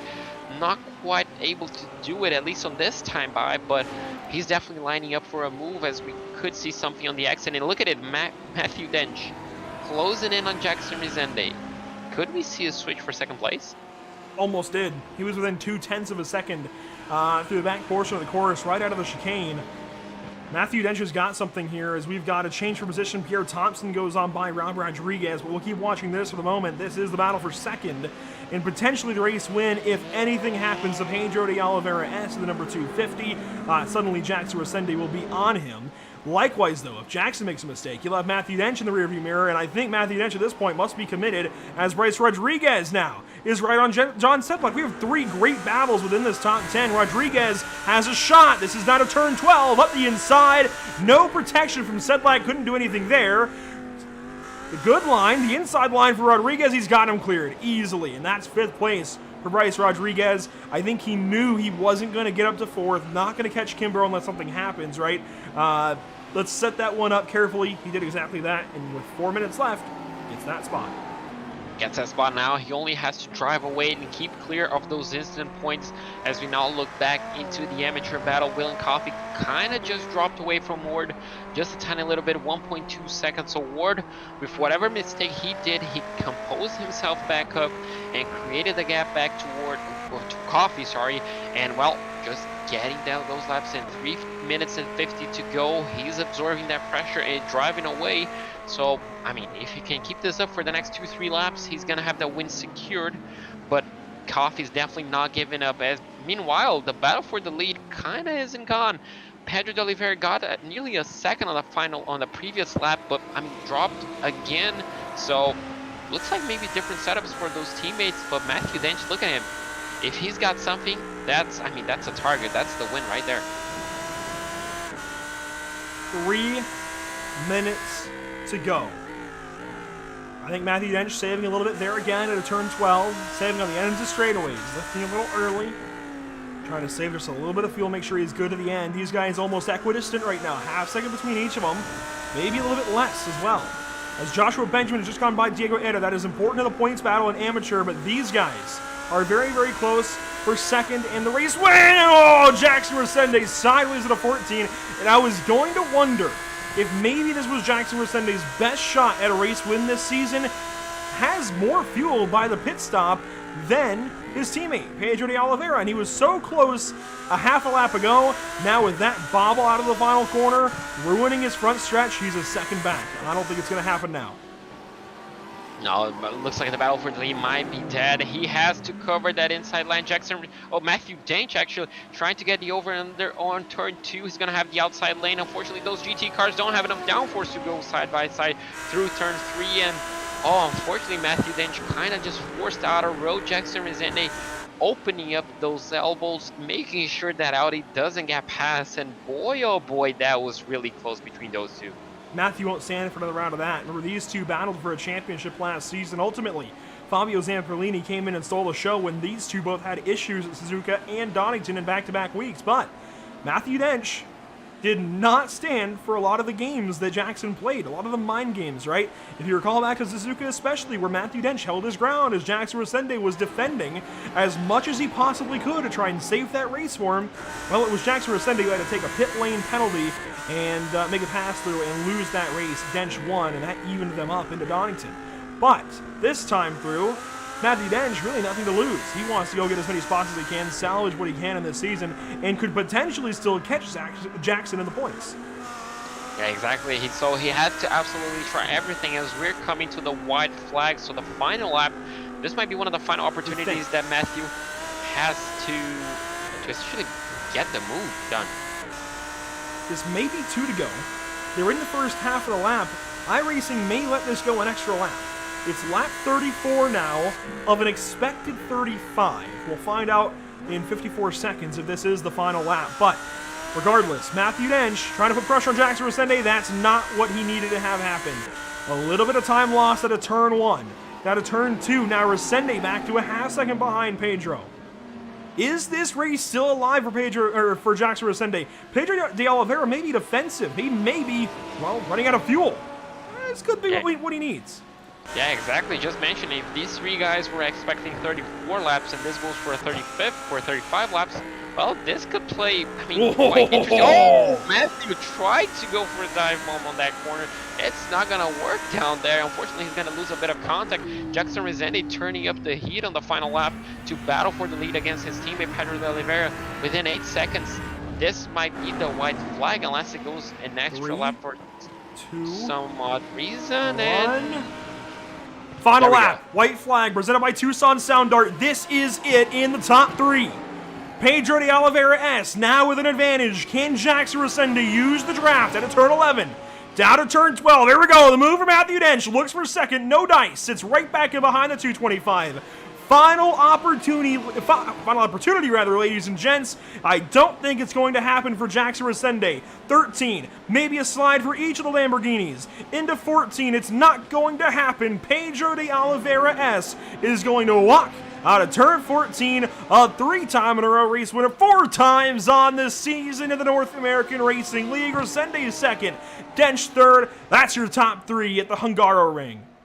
What a race between these three. Matthew Dench somehow made that spin. It came back from 10 second, a 10-second deficit. Somehow he made it work.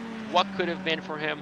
As looks like we're going to have the 108 of the award winning the amateur class as Scott Kimbrough finishes in 4th place, Bryce Rodriguez in 5th, John Sadler in 6th place, Brian DeFries is going to finish in 7th. And this battle, I mean, it came down to the final few laps. Eden Ward managed to soak up all the pressure, and he's going to be finished up in 8th place, but most importantly, he's going to win his class ahead of William Coffey. It's a race win for Ian Ward. 8th place overall, really solid day for the 108. William Coffey comes in second in class. The 2 Ferraris in the field that put Pit Stop TV on their cars, yeah, they just finished 1-2 in their class. How about that, boys and girls? Kevin Sandiego will complete the top 10. All things considered, I think a really solid recovery drive there. 3rd place in amateur, that's going to go the way of Matthew Casey, rather. Diego Eder will come around 8 seconds later and take 4th in class. Joshua Benjamin shall take 5th in class. What a day of racing. What a day of racing. I mean, fantastic race around the Nürburgring. No, the Hungaroring. There we go. It felt like the Nürburgring. It was chaotic. Yeah, it was especially lap 1, but I mean, the comeback that some of these drivers did, especially facing those tough times, some spin, some incident with lapped cars, fantastic race. And I mean, the championship is shaping up one way or the other for the pro class, but I mean, the battle for the top 5, essentially for the top, 2nd place backwards on the pro class is definitely still on. A few more cars will come around, complete their races. I believe only 3 more to go. Dominic Angelico, no, he's done. Yeah, everybody's done, actually. The entire field has already completed their race. Wow. An hour went by that quickly here at the Hungaroring. It never felt like it was going to go by that quickly. Man, there was a lot that happened. Here's a look at Rob Rodriguez finishing 12th in this race. Wow, wow, wow, wow, wow. I don't really know how to sum that one up and take it to break. All that I do know is that it's Pedro de Oliveira again taking a race win and likely working to lock up his championship hopes with 2 races to go. It's going to take a monstrous climb for anybody else in this field. For everybody else in the field, they've got to win out, and in amateur, it's a big day to be William Coffey. Don't go anywhere. Post-race coverage is on the way with Pit Stop TV and the North American Racing League, brought to you by Race Lab, TAM Liveries, JS Consulting, Tucson Sound Art, Permanent Makeup and Cryo in Maine, Whiplash Media, and BAM Racing Videos. Once again, post-race coverage on the way, interviews with each of our top 2 drivers from each class. That's what we're hoping for. Don't go anywhere. We'll be right back.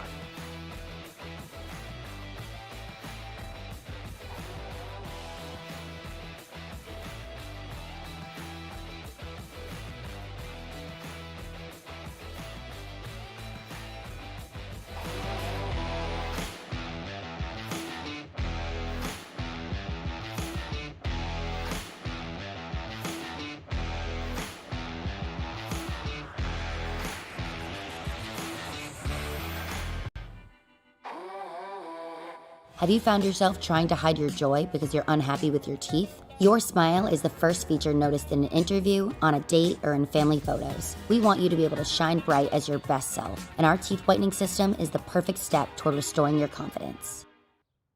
Sound Art introduces an entirely new way to listen to music in your home.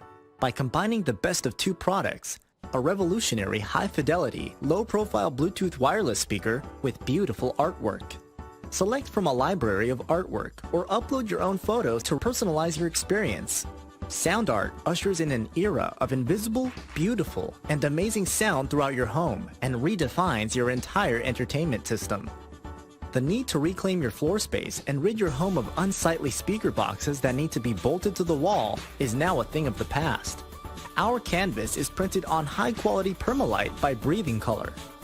And select from our gallery or upload your own.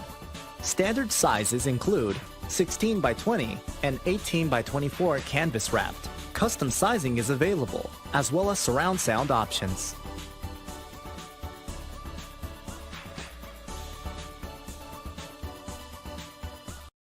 After months of quarantine, we're all interested in how we can become our best self. The team at Permanent Makeup and Cryo is here to help you get the flawless makeup look every day without the extra effort or time. When it comes to your appearance, you deserve the best care that money can buy.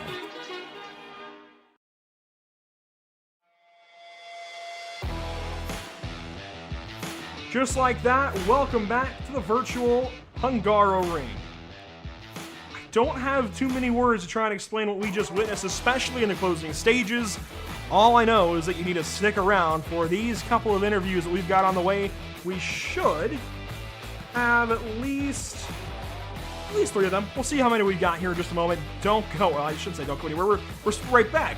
I'll hand things down to JP Costa with a race winner, Pedro de Oliveira S. Então, Pedro, pela terceira vez seguida, eu estou falando contigo na Victory Lane, né? Terceira vez seguida que tu termina em primeiro lugar.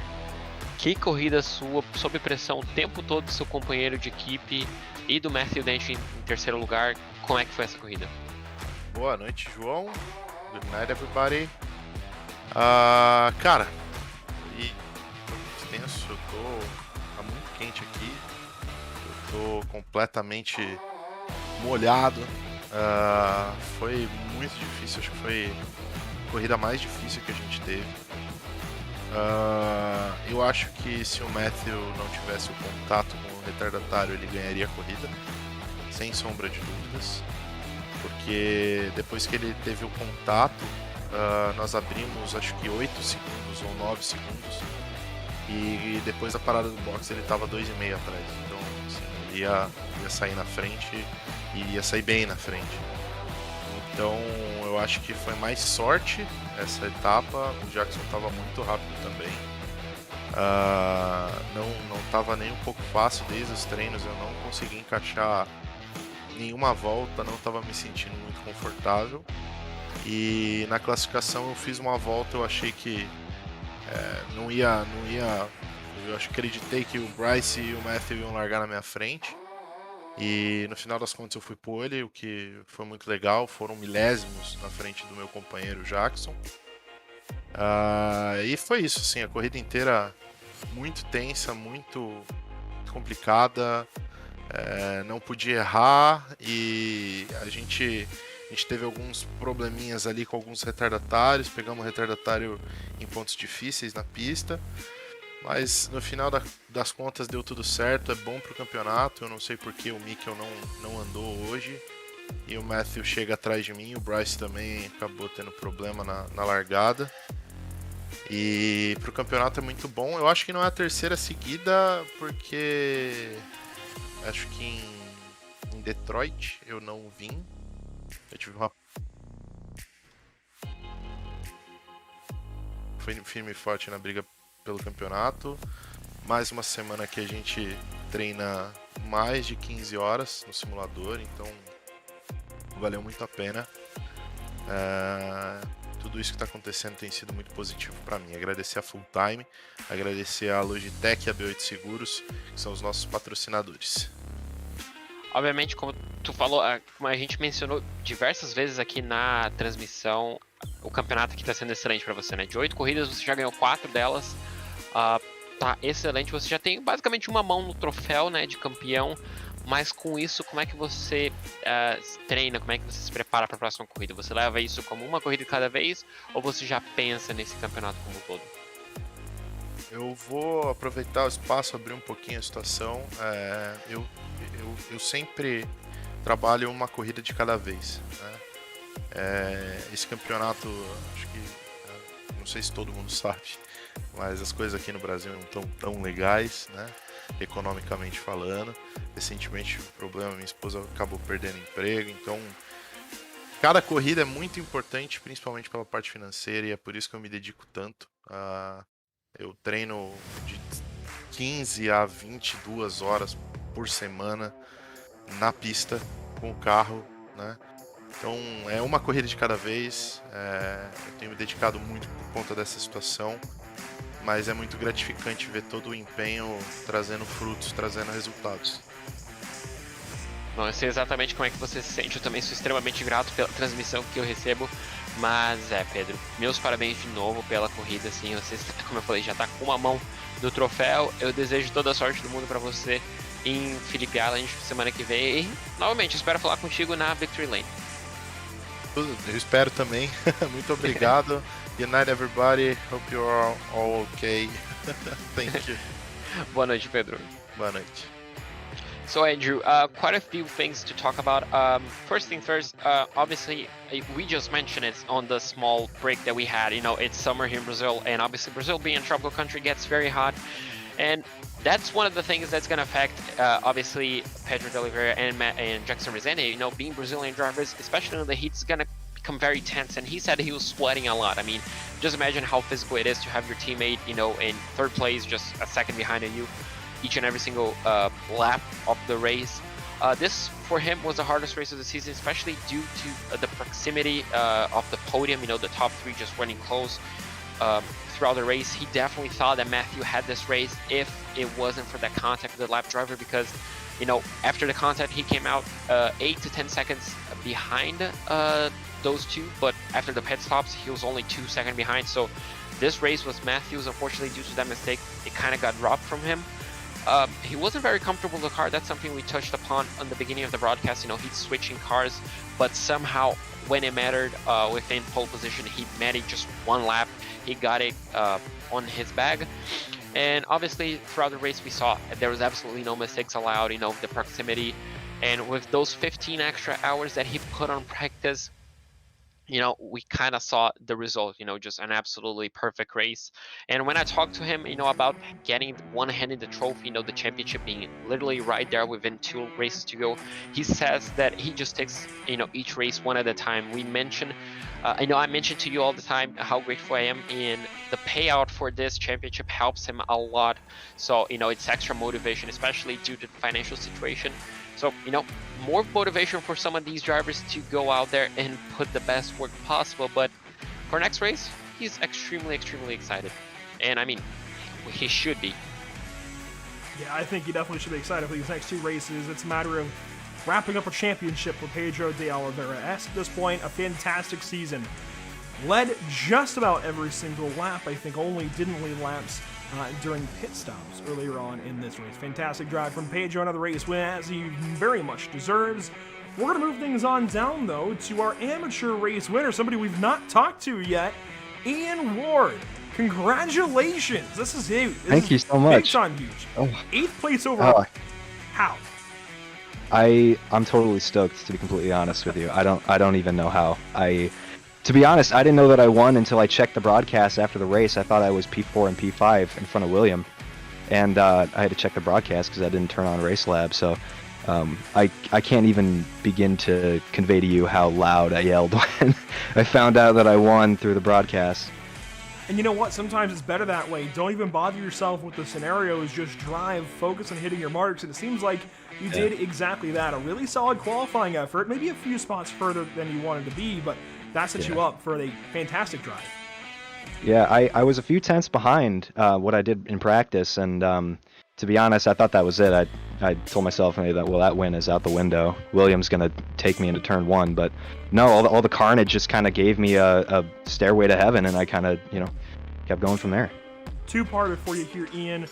Firstly, the point situation. It's not looking great. You're outside the top 10 coming into this race, but this will certainly boost you. Secondly, how about that battle towards the end with William Coffey? Did you think you were going to kind of cough it up?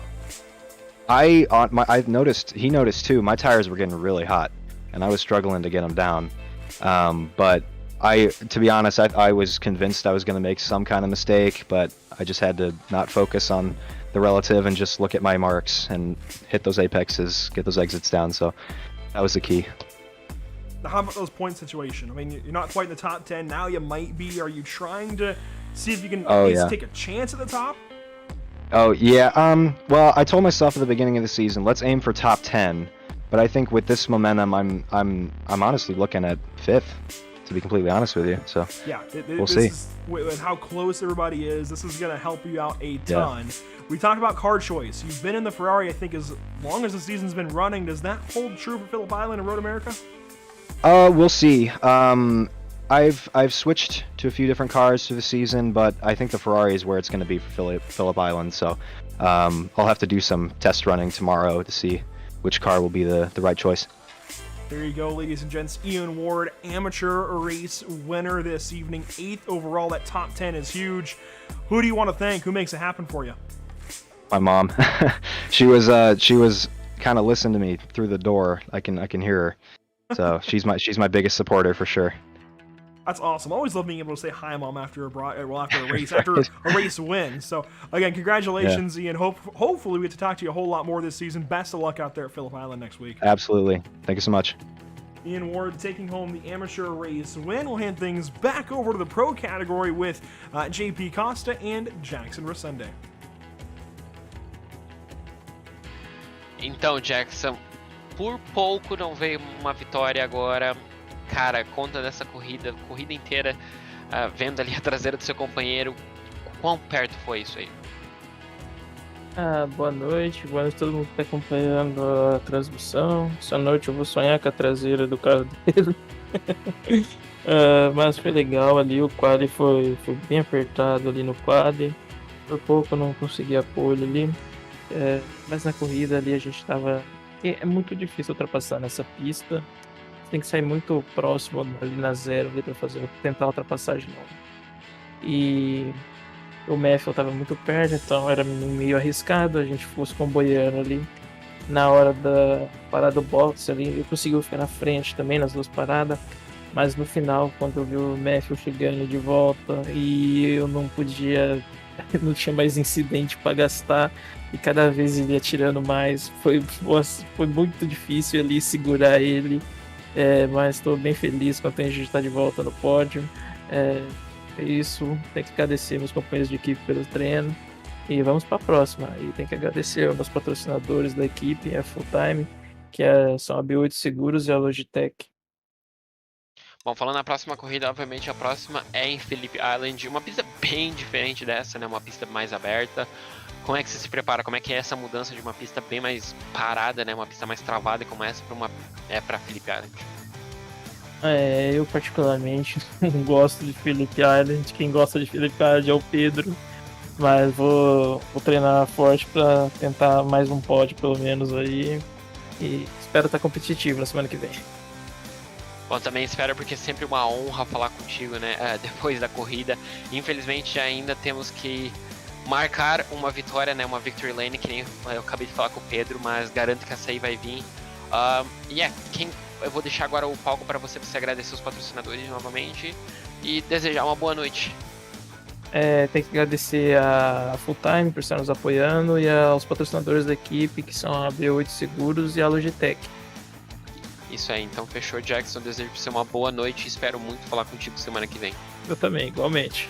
Até mais. So, Andrew, talking with Jackson, obviously a quicker interview. I asked him first thing first, how close it was and, how kind of frustrating it is, to look at the back end of your teammate's car. He said he's going to dream about the back end of that Lamborghini all night due to how close it was, but couldn't pull off the move. He said obviously it's so hard to overtake, especially when you're at the same level as your teammate, and obviously Matthew Dench behind, so it's really hard to overtake around this track. He said you really have to get a great run, you know, and hope for a mistake from the driver ahead. He said that at the first part of the race, he was working together with Pedro to try and get away from Matthew Dench. He couldn't really pull it off, and at the end there, kind of got, you know, really feisty for him because he was on the edge of those instant points. So seeing that gap to Matthew Dench essentially coming down lap after lap and not being able to essentially extend the track a bit more kind of made things difficult for him. But luckily for him, you know, the laps ran out and Matthew couldn't really pose enough of a threat to force him into a mistake. Whenever I talked to him about next week at Phillip Island, he's not the biggest fan of Phillip Island. He said that Pedro was kind of hiding the game, and well, Pedro seems to really like the track on Phillip Island, so we could see another dominant race, but he's gonna try his best to make sure he finishes on the podium, or we never know, maybe go for victory lane. I think either one of these full-time esports guys can absolutely go for the race win. We'll find out in just about a week who is able to do so. We're going to move things on down the line, though, to 9th place finisher when it's all said and done, but 2nd place in amateur William Coffey. Another one of those Ferraris in the field, coming up 2nd for Rabbit Chase Racing. William, fantastic race, but it seemed like you were always chasing Ian Ward out front. Dude, that guy's fast, man. And I'm grateful he was there because all he did is pull me through the rest of the race, which I'm grateful for. He definitely put it down tonight, so it was a good thing. Let's take it from the top. Lap 1, 2, all of that mess. How'd you make it through? I think I just won the lottery, so I need to go get a lottery ticket because I saw the 2 wrecks. I tried to, lift and make sure I was at least going to save the car. And I just ended up being able to thread the needle. Everything that kind of hit and pushed towards the outside, I was fortunately just enough on the inside that I was able to avoid like calamity. So I just lucked out, man. I feel bad for the other dudes that got wrapped up in that. You guys started right by each other, you pitted right by each other, you pitted at the same times. What needed to happen late in that race to beat Ian Ward? I think I just needed to push it a little bit harder. I felt like, he was definitely dialed, and I could tell in the last 20% of the race, like, he'd cooked his tires pretty good. But this is a really hard track to pass people on without potentially bumping people. I was 0x the whole race, and that was my only goal tonight coming in, is just get 0x, and then whatever happens, happens. So I just knew that if we started going side by side, his tires being kind of smoked, and I didn't really know him, so I didn't know how hard he would push on me. So I was perfectly content with holding second. So not that I could have taken it from him, but I mean, there was definitely a couple of opportunities that I was like, well, I could probably push here, push there, but it was just not worth the risk, I think. So just especially where I'm at in points and just getting if I ended up rear-ending him or something like that, that would just ruin my championship. Well, you'll be our points leader in amateur after this race. That's got to feel pretty good. But how do you make your car choice the next 2 races? We've always seen you in a Ferrari, but a lot of drivers change things up tonight. Do you change anything for Phillip Island or Road America? Yeah, I just feel so comfortable in that Ferrari. I'll probably still keep it. There's so many fast sweepers in Phillip Island that I'm just not as good as these guys in the Lambo and the Audi and stuff like that. So I don't think I'm going to choose those. The only other option might be the BMW because it's a little bit more stable in the rear end if we're doing super high-speed sweepers. I'd probably just stick to the Ferrari just because I seem to be, one with the Ferrari. You know what I mean? Fair enough. William Coffey, Rabbit Chase Racing, another solid finish. P2 in amateur, P9 points overall. Buddy, another good finish. We'll see you next time out, I'm sure, because you're shaping up to be a champion. Thank you, Andrew, man. I really appreciate you guys. This has been an absolute blast. You guys make it so much fun, as always. Thank you again. Certainly appreciate all the kind words and the support and the decals up top. They're placed beautifully, by the way. Love what you've done up there by the onboard camera on the roof. Dude, anything I can do, man, to promote the awesomeness that you guys bring. Thank you. William Coffey is going to take home 2nd place in this race and move on into the points lead. We'll hand things down, though, to somebody in another really solid situation, but I think certainly the recovery drive of the day. If we had a driver of the day vote, it would have to go to Matthew Dench. Finishing up 3rd, he's with JP Costa. So Matthew, unfortunately, we're talking to you from the third position. This is kind of what would have been if not for that contact, but we're gonna get to that first. I mean, I want to talk to you about that view on lap 1 incident. What was your view down into turn 2? I didn't save the replay, so I didn't get another look at it. But I think I just sort of got squeezed a little bit under braking, and yeah, just sort of stuff happened. And did you carry any damage from that contact? Was just a bit of neck code maybe? I don't think I took much damage. The car felt fine afterwards. So. Well, I mean, your pace definitely showed that the car was fine. You were definitely one of the fastest cars, if not the fastest one. And throughout the first or second stint, did you try to attack Jackson Resende ahead of you, or you early on in the race already realized that you were going for a long-term strategy, the fuel-save one? Yeah, so before we jumped on the grid, I knew I was going to be fuel saving throughout the first stint, coming up to the last pit stop as well. So yeah, just saved bucket loads of fuel. Managed to grab the fastest lap while I was doing it as well. So yeah, it was really good. Yeah, that just showed how quick your Audi was tonight, and unfortunately, I need your view on that instead of the lapped car. I mean, we were all expecting him to stop before the apex. Did that caught you off guard? Yeah, so the corner just come up really quickly, and I was kind of hoping that I'd clear him and just turned in, but yeah, that's on me. That's my fault. I should have just played it safe and ran too wide with him around that corner. Even if I'd fall off the back of Jackson, I definitely had the pace to catch back up. So yeah, that one's on me. I mean, he definitely had a lot of pace. We were talking to Jackson, and I mean, even Pedro de Oliveira, he knew that the race was on your back. I mean, I don't know how much fuel you saved. Me and Andrew were kind of worried that you had to make another stop, because somehow you went from a 10-second deficit to just being right behind him 2 seconds. I mean, how much fuel was that? I don't know how much fuel everyone else is putting in on that second stop, but I only put in 18 litres. So. Well, there you go. I mean, that was enough to essentially cover you nearly 10 seconds worth of time. And when we talk about next week, it's kind of your home race. Are you proposing something special? Are you preparing something special for us? Well, Pedro said he really likes that track as well, and I know I'm super fast there too, so we'll have to see how many people are actually really quick there, but it should be a great race for sure. Well, it's going to be a battle for the Titans. I mean, I cannot wait. I'm pretty sure Andrew is going to be excited there as well in the back of the booth. But, you know, now I want to give you your space to thank the sponsors and thank whoever you got to thank. I've got to find a little...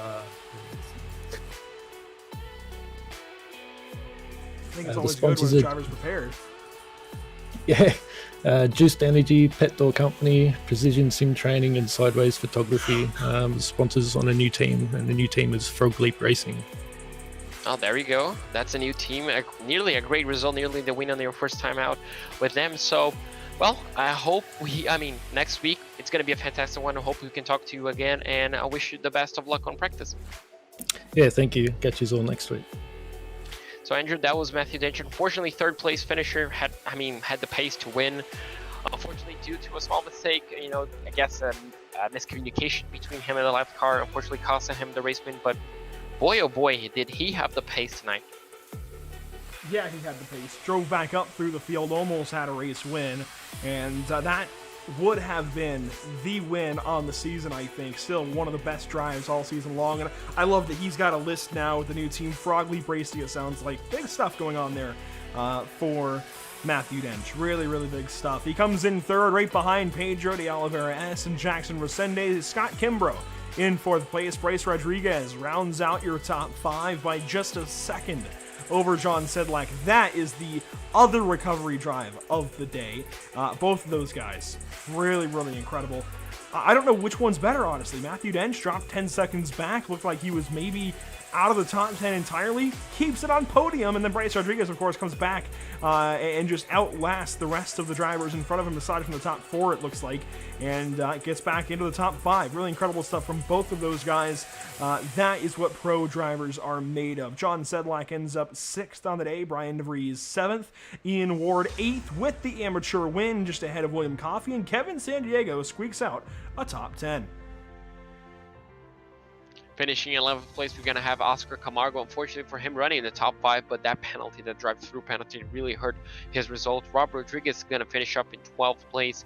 Pierre Thompson just 1 second behind him in 13th place. We're going to have Matthew Casey finishing off in 14th, with Diego Ere in 15th place. Joshua Benjamin is going to finish off in 16th place, just ahead of a reigning champion Fabio Zamperlini. Dominic Angelico is going to finish off in 18th place, with William Valdez and Guilherme Carantoni in 19th and 20th. Finishing 21st this afternoon at the Hungaroring, it's Sean Patterson in that Lamborghini. Armando Bejaran, in one of the few BMWs in the field, finishes 22nd. Brian D. Long in another BMW, 23rd. Scott Reister, after the lap 1 flip, is going to drop well out of points contention, finishing 24th today. Pablo Ferretti, 25th. Billy Bowerman, 26th. Rodhamas Rodriguez, 27th. Mike Braun, tumultuous day, 28th. Kenneth Michael, another tumultuous day in 29th. And Jeff Castillo rounds out your top 30.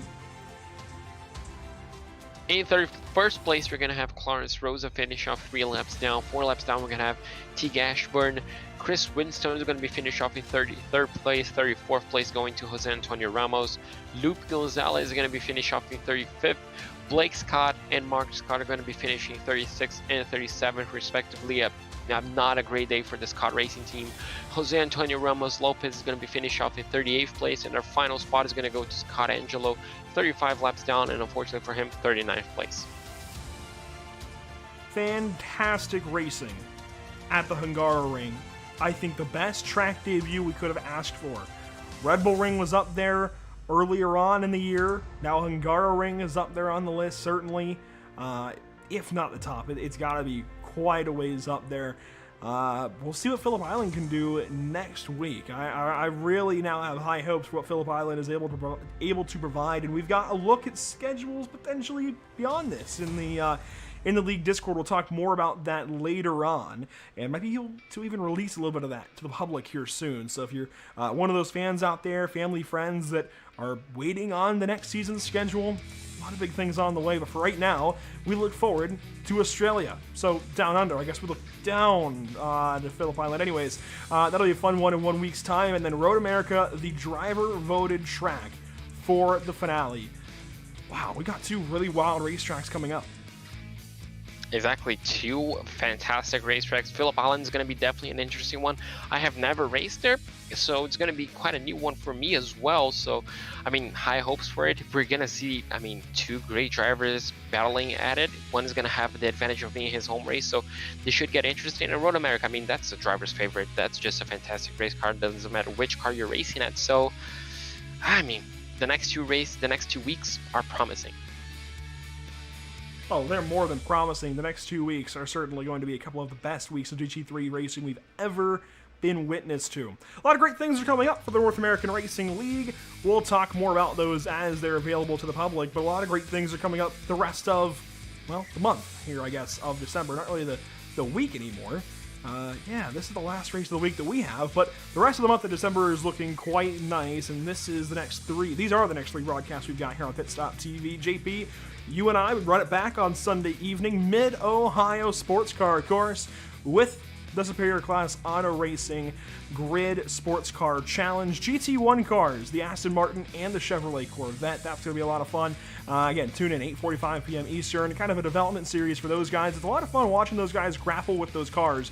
I'd say even a little more challenging than these GT3 cars, certainly. No ABS, limited traction control. They are a handful, just like the big block mods that are on tap for Monday evening from Knoxville, Iowa, the sprint car capital of the world, that was recently played host to a NASCAR truck race as well. So cool things going on in Knoxville, and we've got big blocks coming up Monday evening, 8 p.m. Eastern, before the Outlaws Sim Series in just under a week. JP, you were on the call for Dega last night.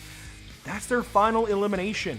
They cut down from 7 to 4. Seth Berger already locked his way into the Final Four in a surprise win. That's going to put the crunch on Joseph Kazi and Greg Holt. So already a lot to watch out for in the Outlaws Sim Series, and a short track, Bristol Motor Speedway, the last great Coliseum.